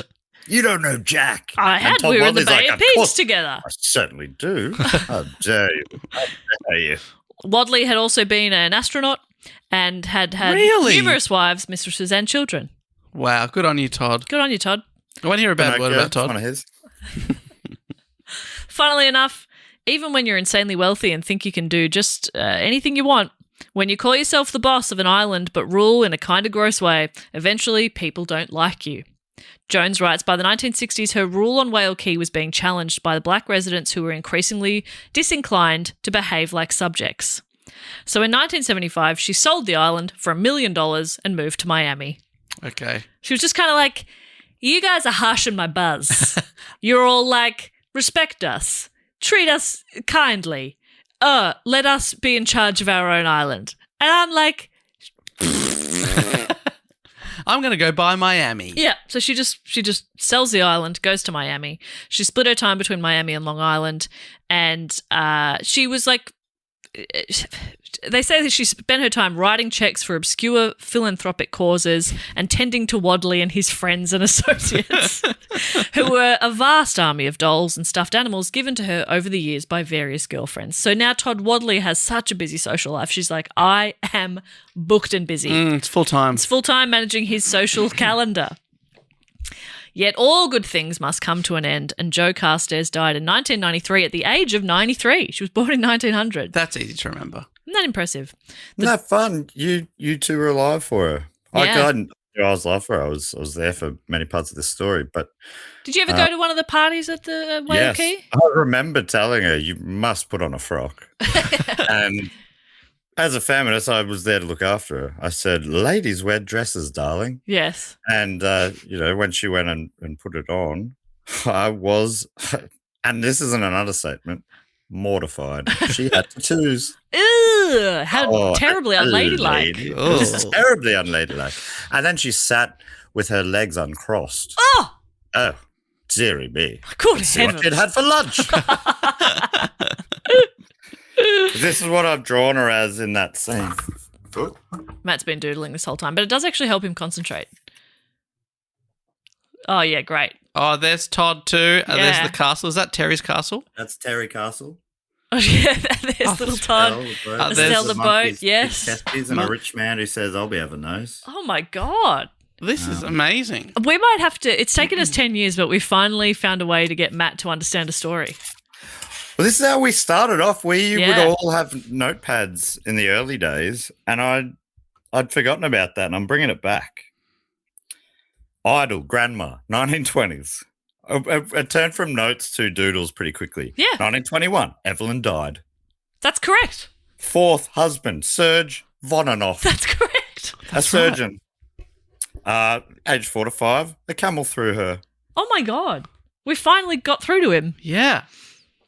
And you've got the monkey testicle stuff. They're very important. You've got Terry Castle, who's Boat someone, named Estelle. someone's who's writing about a biography written by somebody else. So yes, she did die in 1993, and the doll, Lord Todd Wadley, was cremated with her. Oh, okay. Just like he would have wanted. Oh, God, I'm on fire. Yeah, jeez. He could have lived forever. Nope, got to go out with her. And her ashes and those of Ruth Baldwin were buried in Oakland Cemetery in Sag Harbor, New York. So buried with Ruth as well, which is kind of nice. Oh, together forever. So Sorry, was Ruth also cremated? I believe so. Was Ruth alive? at the Ruth time? died. Ruth died, I think, in like the late 30s or There you go. something. Yeah. Ruth, congratulations, you're in my will, and when I die, it's you, me, and Todd. We're all Real- going We're all together. going together. Arrow sort of stuff. Yeah. So, just to finish, the other topics I put up for the vote were the first American woman in space, the first openly gay elected official in California, a bi woman of colour who inspired Elvis and Johnny Cash, a World War II badass and queer icon. And all of those stories would have been amazing. But Leah, who suggested the topic, wrote, she was an extremely rich, renowned queer lady who had flings with Hollywood stars and weirdly owned a puppet she kind of treated like a real person. I think she was Yeah. kidding, but they got cremated together, which is weird. And that is what pushed this topic to get nearly 40% of the vote. That is That's amazing. it's a great pitch. It's a great pitch. When we do the vote, we often will copy and paste the pitch from the hat. Yep. So if you really want your topic to be picked, one, to pique our interest, and then two, for the Patreon people to vote for it, it does help to have a great sell. Absolutely. And yeah, one person has suggested this topic. It's been on my list for a little while of like a topic I'd kind of like to do. I think I've put it up for the vote before. But yeah, it's pretty fun. And I said this to the Patreons in the post I made, that I was like, I'm looking for something that's sort of light, not necessarily, it doesn't have to be lighthearted, but a bit more uplifting, a bit more celebratory of queer history. And so, but what we've ended up with, which is a very fun story, is an incredibly wealthy, eccentric, probably racist. Yeah. So You would describe it as an interesting life. Yes, that's right. Yes, a varied life, which you can do when you're obscenely wealthy. You can have 5 different stages, like careers of your life. I love that you could break it down into like periods of what she was up to. Like, okay, so this is during the war. Immediately after the war, then she gets into boat racing. She's a boat person. Oh, and between that, she was a car person. Yep. Then she was a boat driver. Then she was a tropical racer? island person. Yeah. she went into her A private wild life. her private island era. Yeah, it's really. Honestly, it makes a good topic. Google her if you last like, week- Matt, and have a look at her. Here's Joe. I'm showing Dave a picture of Joe and little Todd Wadley sitting on her shoulder. Todd is as creepy as I'd hoped. Yes. And there's her tattoos. Oh, you got the tats. She's got a star on her bicep and a dragon on her forearm. I mean, she is doing the footy pose. Yeah. And making her biceps look bigger, but she does look like she's pretty strong. Yeah, she seems. Oh, Todd Wadley's horrifying. Yes.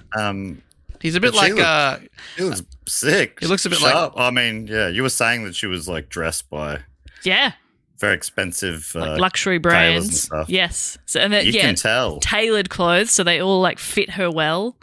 Yeah, she's an interesting character, and yeah, I guess like there's lots to be said about her, but I do like the idea of someone just living very unapologetically as themselves, especially at a time like the 20s or like the early 1900s where it was like not acceptable, and it's still really hard in lots of different places.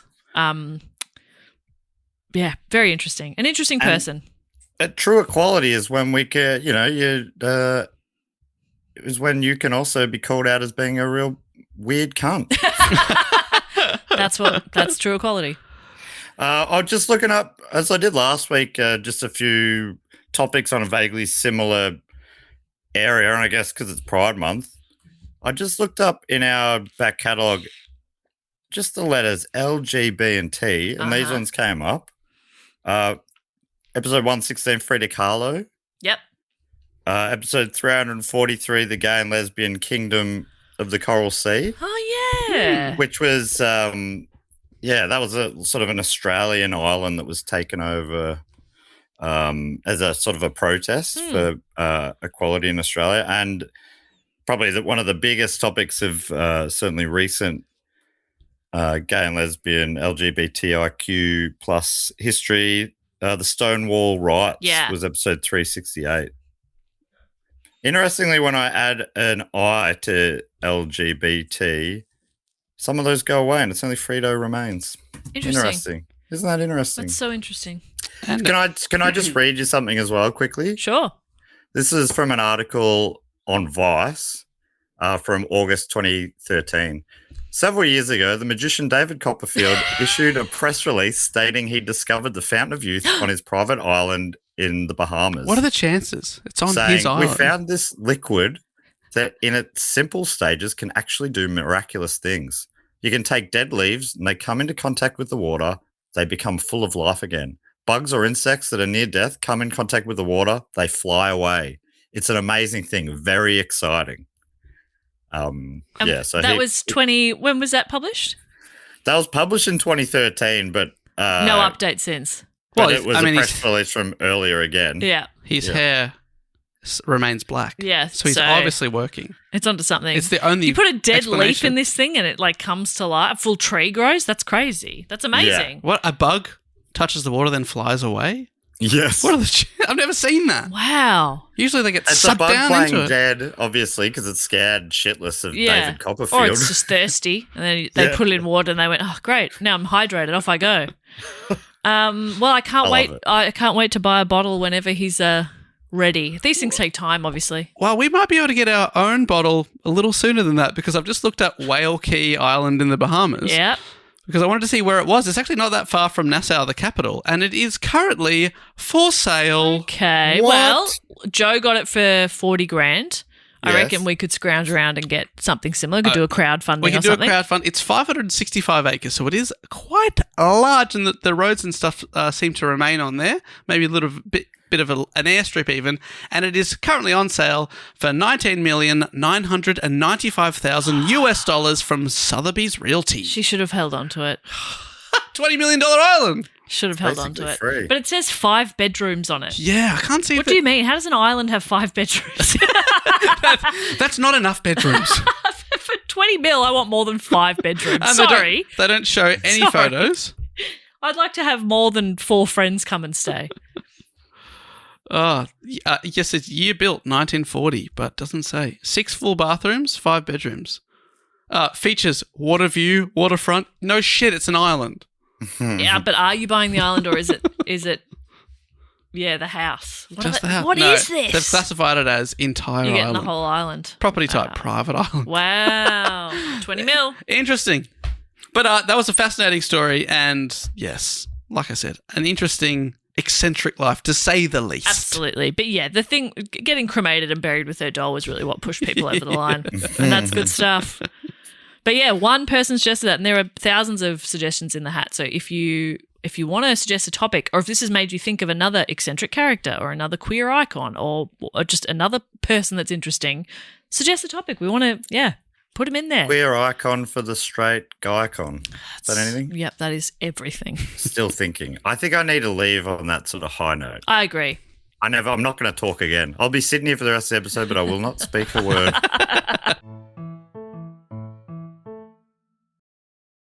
So seeing as Matt will not be speaking for the rest of the time, but is definitely still here. He's just silent. He's just silent, and you know what? I relish in it. Yeah. It's a nice change. Matt, no. Don't speak, please. I guess that brings us to everyone's favourite section of the show. Welcome to people who have skipped just to this, their favourite section. I think they missed a good episode this week. I agree.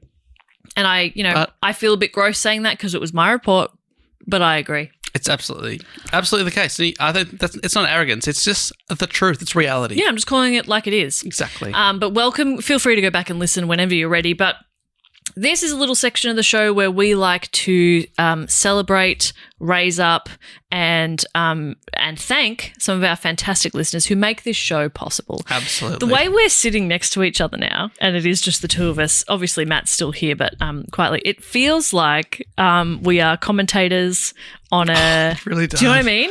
Yeah, and really, it's just a great time to thank a bunch of our listeners. Isn't that right, Dave? Oh, so absolutely. Thank you so much, Jessica Perkins. Before we thank our listeners, maybe we have a quick message from our sponsors. Do you think we could be? I think we'd be pretty good on like a morning news show type vibe. I love that. Where you get the balance of journalism and humour. Yeah, sometimes it's quite serious.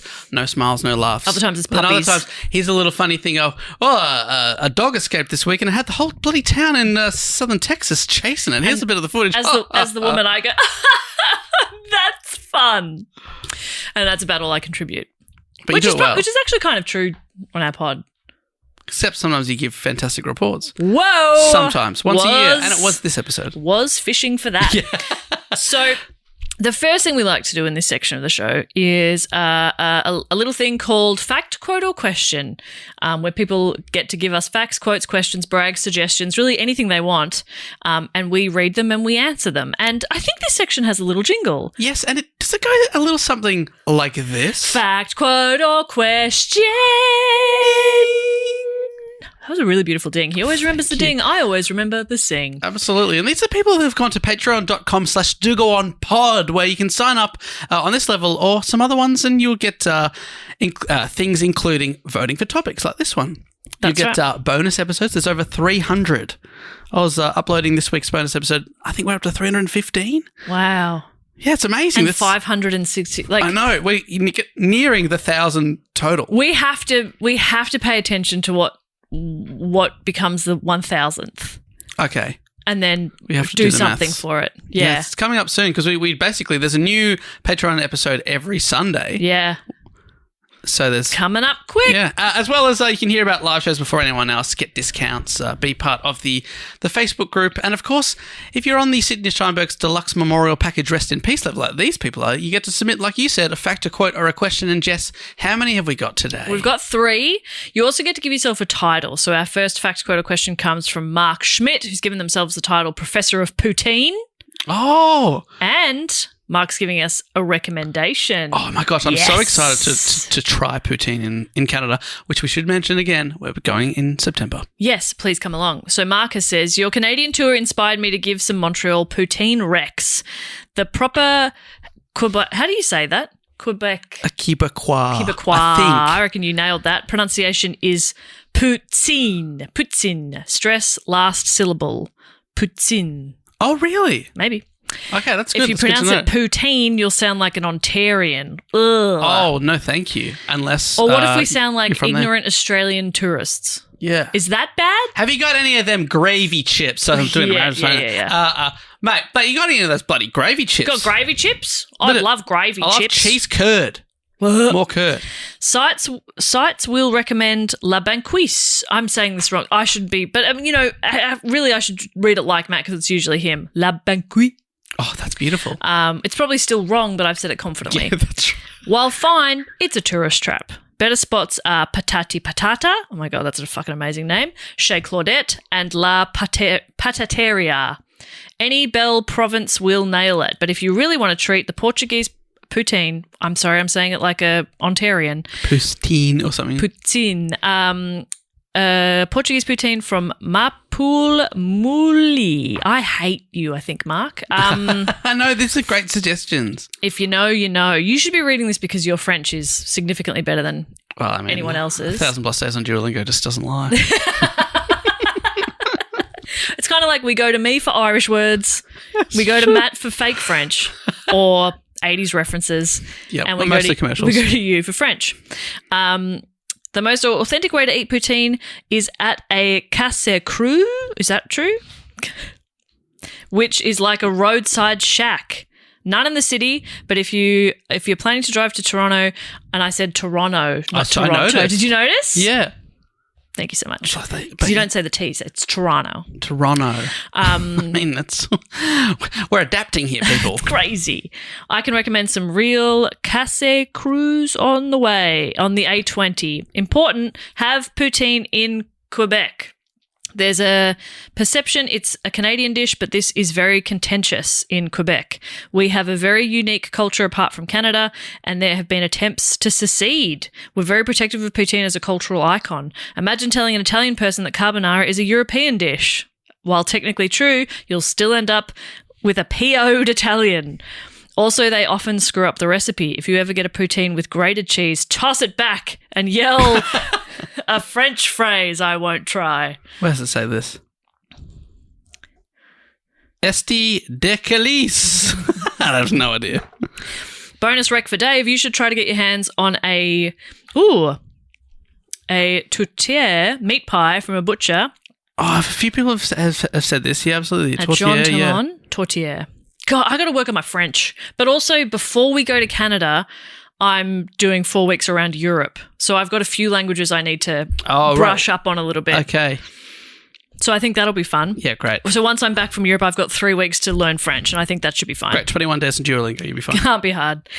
Matt, can you please shout out the following word at maximum French Canadian gusto? Tabarnak!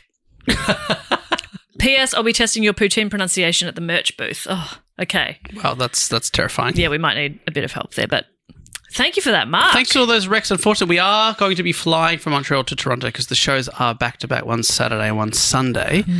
So we won't be able to drive along and get maybe the real outside of the city authentic one you're saying there. But those were great recommendations, and those places sounded fantastic. So good. Thank you so much for that. Appreciate that. Next up, we have Nicholas Hall. Nicholas has given themselves the title Official Commandant of the Do-Go-On Special Police. A do-goon, if you will. Oh, is this Commandant? Commandant. Commandant.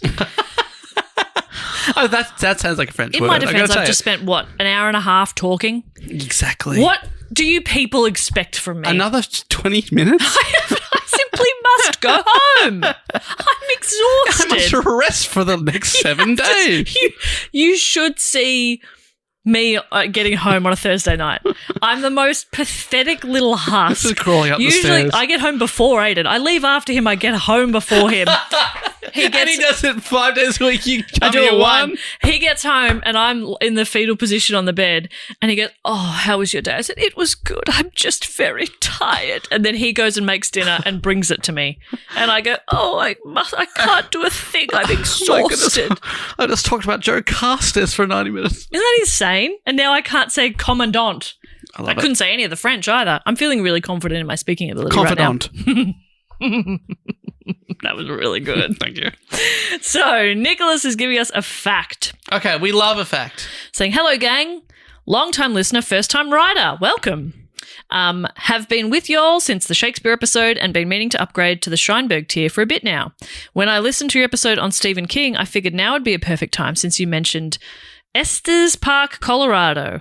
Why, you may ask? Mm-hmm. Well, my uncle happens to be the mayor of Estes Park. Am I saying it right? Not sure. And his name, Gary.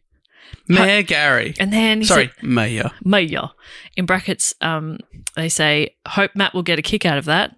But Matt is getting a kick out of it. Yeah, he's giving us 2 thumbs up. He's loving that 2 thumbs fact. up. Cheers, mates, and keep up the good work. That is a delightful fact. Thank you for that. Nicholas. We're very excited to find out that we're going to Calgary. Cannot wait to get to Calgary. But so was it the uncle is the mayor? Was it? Uncle is the mayor. The mayor.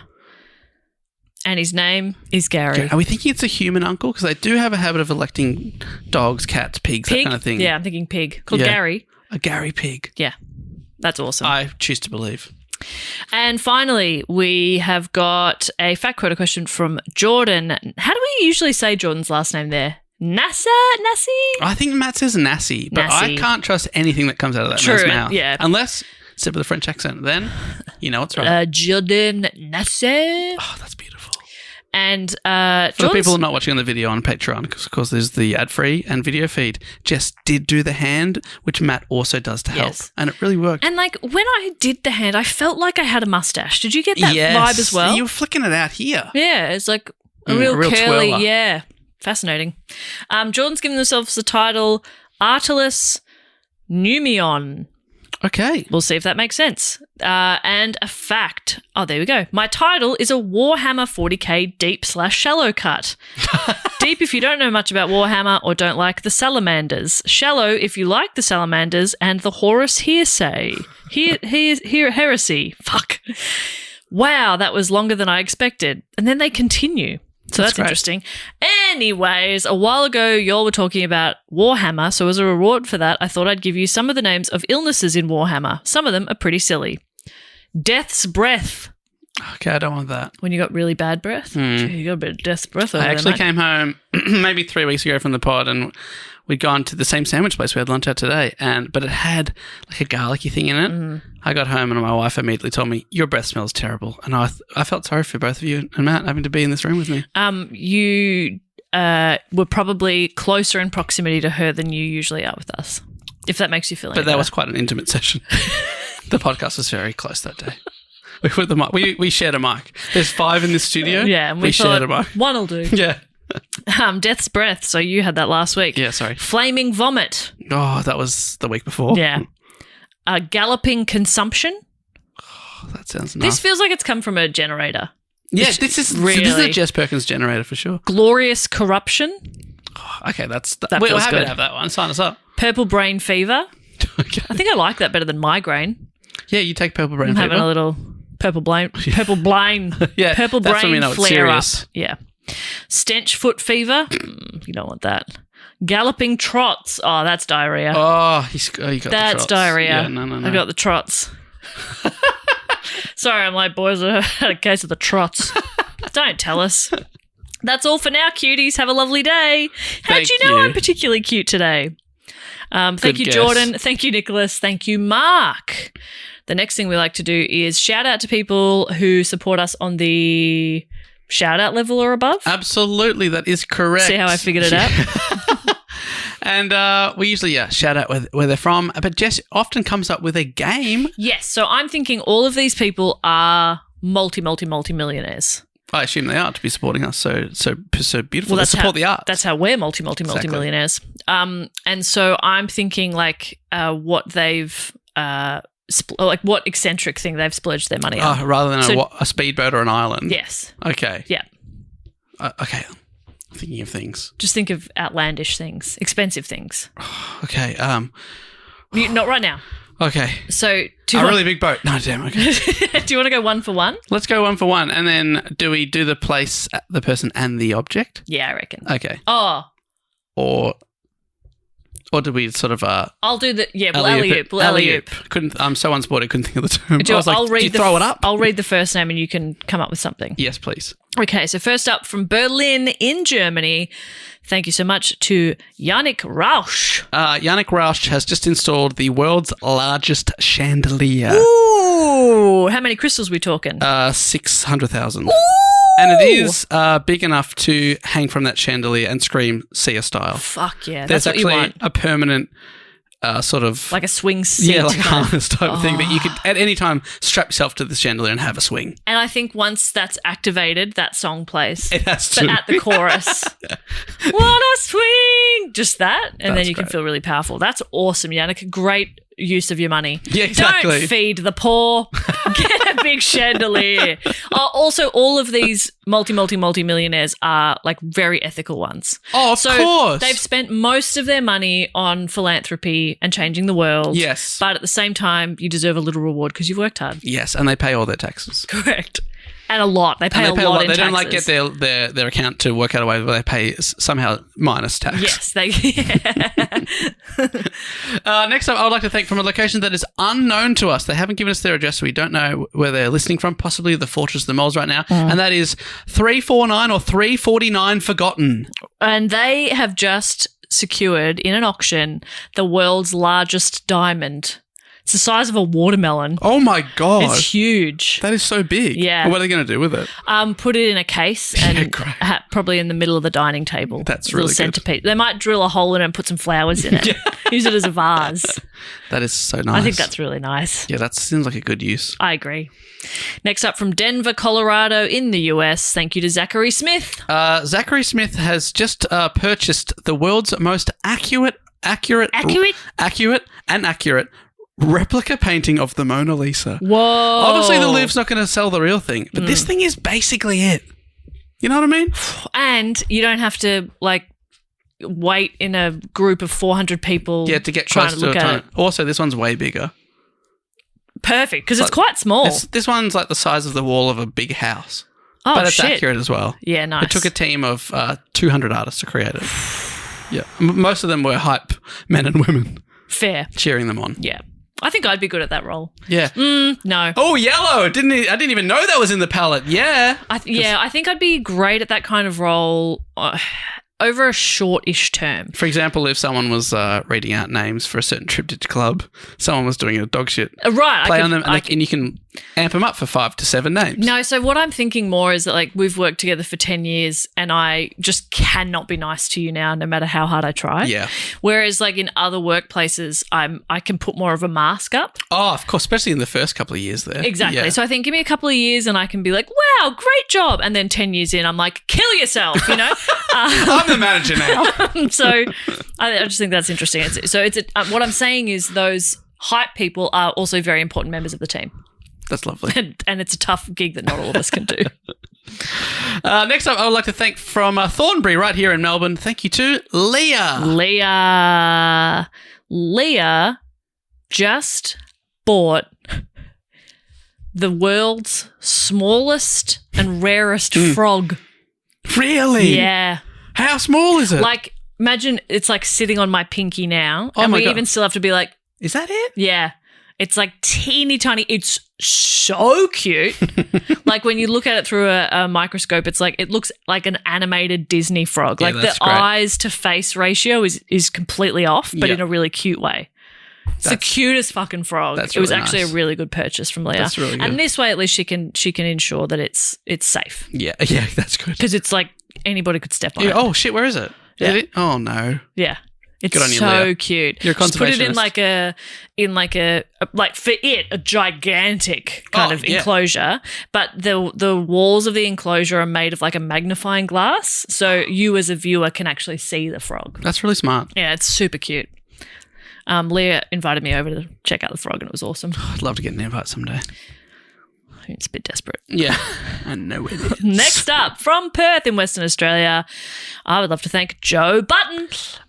Joe Button has just bought his entire family, extended family. This is like a family reunion. Yeah. And he got everyone. He secretly got his dentist to measure their teeth, and they've all got rapper-style gold grills. Fuck it, Solid like real gold. Proper gold. And we're talking like 70 to 80 people if they turn up. Wow. If you don't turn up, You don't get your grills. he takes the grills back and melts them back down. Wow. So you'd be spewing if you're like, I can't be bothered hanging out with my weird uncle. Well, it's worth it. What kind of carrot we talking? A 24. Whoa. Yeah. So is that soft or really hard? Hard, I think. Yeah, let's say that. Or is it the other way around? I can't remember. Because I think you don't make jewelry with...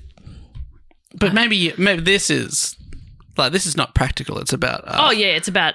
Putting everyone... It's about the group photo. Like, this group photo just cost him $2 million. That's really... And then afterwards you can do whatever you want with it. So 24 carat, malleable and can bend or scratch easily. Perfect for your mouth. Perfect. Absolutely. Just what you want. You look over and your cousin Rodney's like eating ribs with him in. Whoa, Rodney! Rodney, whoa! That's 50 grand of gold right there. Baby, let's chill out a little.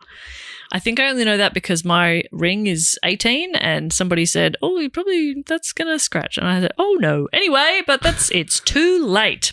Do you want to thank someone? Yes, I would like to thank from Bothell. Bothell. Well, is this from America? So they probably say Bothell, Probably. I'd say. In Washington. Or Bothell. Bothell. You never know. It's Jesse Wheeler. Jesse Wheeler just bought, funnily enough, and I think it's nominative determinism, an entire fleet of 18-wheeler trucks. Really? But an entire fleet. Yeah. Wow. 20 of them. I was going to say, I don't know how many that is. It sounds like a lot. 20. Yeah. And they've lined them all up and sort of attached them like it's all in one and built like a really cool house inside it. That's awesome. How long is that? Really long. It's one really long house. That's really cool. Basically every because then they've parked them around in like a big circle. Yep. And then in the middle of the circle is like a grotto pool and like cool outdoor areas and stuff. But basically each of the 20 trucks is a different like room. So one's a cinema. Yep. Like 8 of them are bedrooms. Yeah, I love it. It's pretty sick. But you got to walk through the bedrooms to get to the house. So that's a bit annoying. And but it usually goes like bedroom, bathroom type thing. Yeah. Great. But every bathroom has always be a walkway as well. Mm-hmm. That's right. That's a great use So you of got to space. lock 2 doors just to make sure you don't get walked in on. But that's the thing. When you're that wealthy, you're eccentric. Yeah. Know what I mean? Hey, good on you, I think Jesse that's Wheeler. a really cool idea, Jesse. That's really cool, Jesse. Obviously, Jesse, that's really good. If you're an eccentric millionaire, sometimes you sort of break the mold. I I guess. think it's really cool. Next up from Astoria in New York in the US, it is Maya Wise. Maya Weiss has started to. Sounds like I was saying Maya wife. Maya Wife. Maya Wise is. I'm sure you've got that before. I'm so sorry. Has decided to commute exclusively in a hot air balloon, which, if you know, you can't steer them. You go by the wind. So that means wherever Maya ends up, a plane has to come and pick them up as well. It's a very and then efficient way take to them travel. back. Yeah. Or a helicopter. Like, that's how confident you are. You get somewhere, you go, I'll still get, the hot air balloon might get me there, but if it goes in the wrong way, don't worry, I've got a helicopter as well. That's sick, actually. Yeah. I think that's really cool. I'd that's love cool. to hot air balloon to work. I'd love it. Try and crash onto Sydney Road here. Easy. Easy. Yeah, just drop it out here. Right here. Next up, I'd like to thank from a location that is unknown to us, probably with 349 in the Fortress of the Moles right now. It's Bree with a B-R-E-E, so you know who you are. Bree has just purchased the Fortress of the Moles. Whoa! Yeah, we didn't know it was up for sale. It was like off market. Yeah, you know when you like rich people have access to a database that us plebs don't know about. 100%. It's a buyer's advocate. Yeah. they see all those off market properties. Then they only go to people. You know, like you set your limit as 15 million plus properties. Yeah, so they're not letting me inspect that. That's right. Yeah. Have you ever tried to go and inspect like a multi-million-dollar? Yes, I actually have, because there's this like lovely garden near me that I wanted to see. Like, what are the houses that go on that the back onto this park actually go for? You know what I'm talking about. Yes, I do. And I went to it, and it was one of those ones where it was millions and millions of dollars because of the location, but the old grandparents who lived there had not kept it up, so it was kind of like a crumbling mansion. Yeah. So it was fascinating. Yeah. And then I was like, my bathroom's better than this bathroom, and their house costs 20 times. Yep, it's more insane. than my place would be. There's a street near us that we walk down all the time, walking the dog, getting a coffee, and I have my favorite house on that street because I just think it's really beautiful, and it's for sale. Oh, and like I'm looking at the inside because I've never seen the inside, obviously, and I'm looking at it and I'm like, okay, I don't love that. Like it just felt very clinical and very like isn't modern. That disappointing when you're like, Look I it can up, imagine 5 to 6 mil. I'm like, And then you have to redo it to make it to your Yeah, taste. and then I'm like, and then how do I give it life? Because it just felt very cold. I was like, could we put some plants in or something? Anyway, I'll show you when we're finished. I'm really next excited up, to see is it that. me? Am I show? Yes. Yes. Thank you so much, Brie. Congrats on buying the Fortress of the Moles and also add some plants. Yes. Madison. In Madison, Wisconsin, it's Timothy Hansel. Timothy Hansel has just spent a fortune, and I mean a fortune because some people held out on this, to buy every single copy of Fight Club on Blu-ray. Whoa. Every single copy. Because the last person who had the only other one, they could name their price. Yeah, absolutely. Timothy had to pay. Wow. He I hope paid- they extorted him. Yeah, he paid over $100,000 for the last copy Wow. of Fight Club on Blu-ray, but now he's got them. I just recently did a big cull of, like, I'm doing a lot of spring cleaning and I emptied out this entertainment unit we have and it was filled with DVDs. And I was like, I didn't know we had these. Yeah. We've lived in this building, in this apartment for 6 years and I've never watched a DVD. I think some can go. I've kept some. Time to go. Yeah, the classics we go. I'd love to watch Black Books again. That's one I love kept. I literally have the Black Books box set. It's so good. But I don't have a way to play it anymore. Yeah. There was also a DVD player in there. I was like, we have a DVD player? That's gone. But there's a part of me that's like, some of these might be collector's items. Coming back. Vinyls come back and is really cool. Yeah, eccentric people like Timothy might come out and try and buy every single box set of Black Books out there. Hey, I've got one for you. So, thank you to Timothy, Brie, Maya, Jesse, Joe, Leah, Zachary, 349 Forgotten, and Yannick.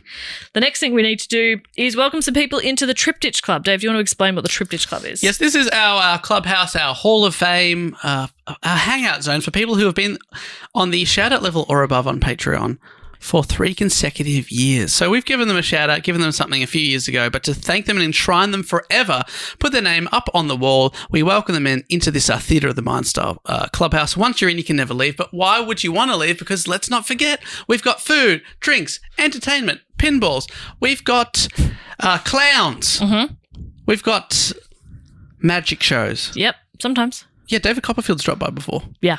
Yeah. It was not good. I know, but he's looking good though. Oh, he looks fantastic. Because he doesn't need to be good at magic anymore because he's got the fountain of youth. That's right. He used to have something to live, to live for. Now, Now he's to live forever. whatever. Good on you, David.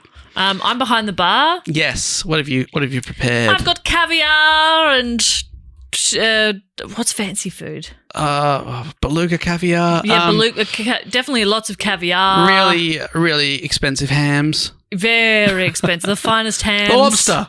That's one. Yes. A chef from Vue de Monde. The chef from Vue de Monde.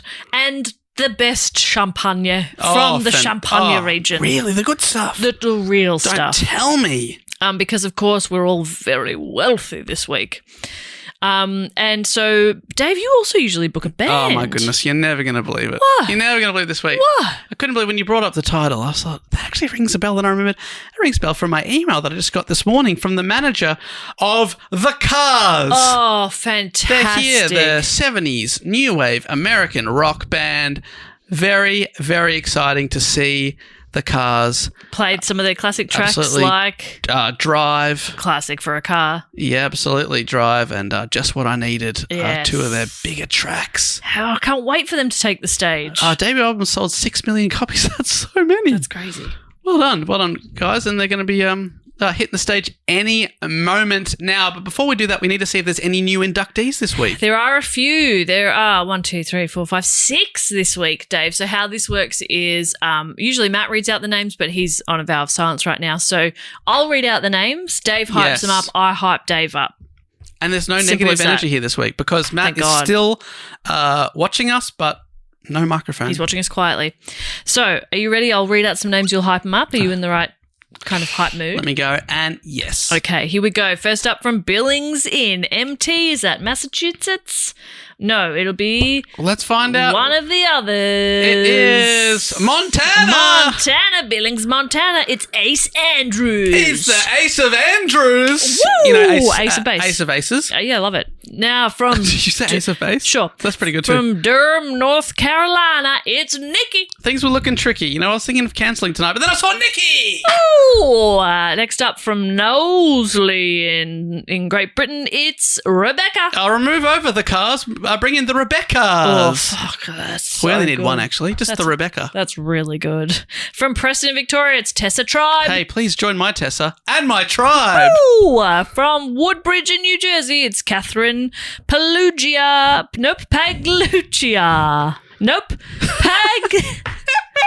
Pagliuca.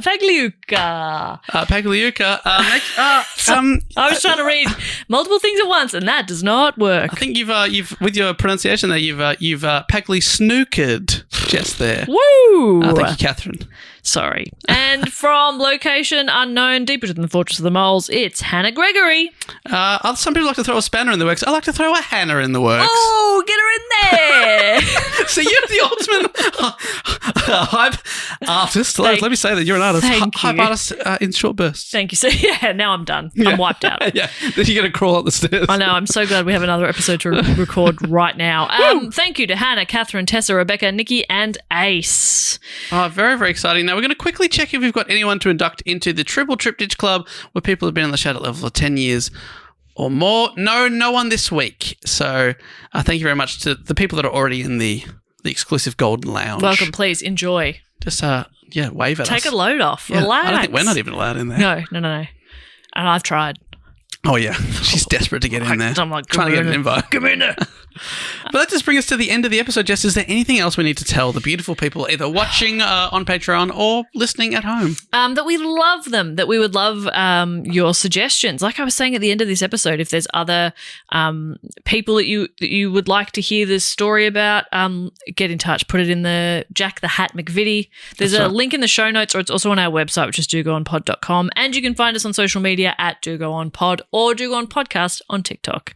Over to you, Dave. Hey, I should mention that we've got Matt Stewart's Who Knew It with Matt Stewart 200th episode coming up very, very soon on Saturday, June the 27th here in Melbourne at Basement Comedy Club. I'll be a guest, Jess will be a guest, Matt will be a host, and you can be the audience. Big Wet, Mish Wittrop's going to be there as well. And then also there's an undisclosed fourth guest. Exciting. So that's very, very exciting. Do go on pod.com for tickets to that and also to our upcoming Canadian tour. But apart from that, Jess will say thank you to you. And to you. And everyone at home, thank you so much and goodbye. Bye.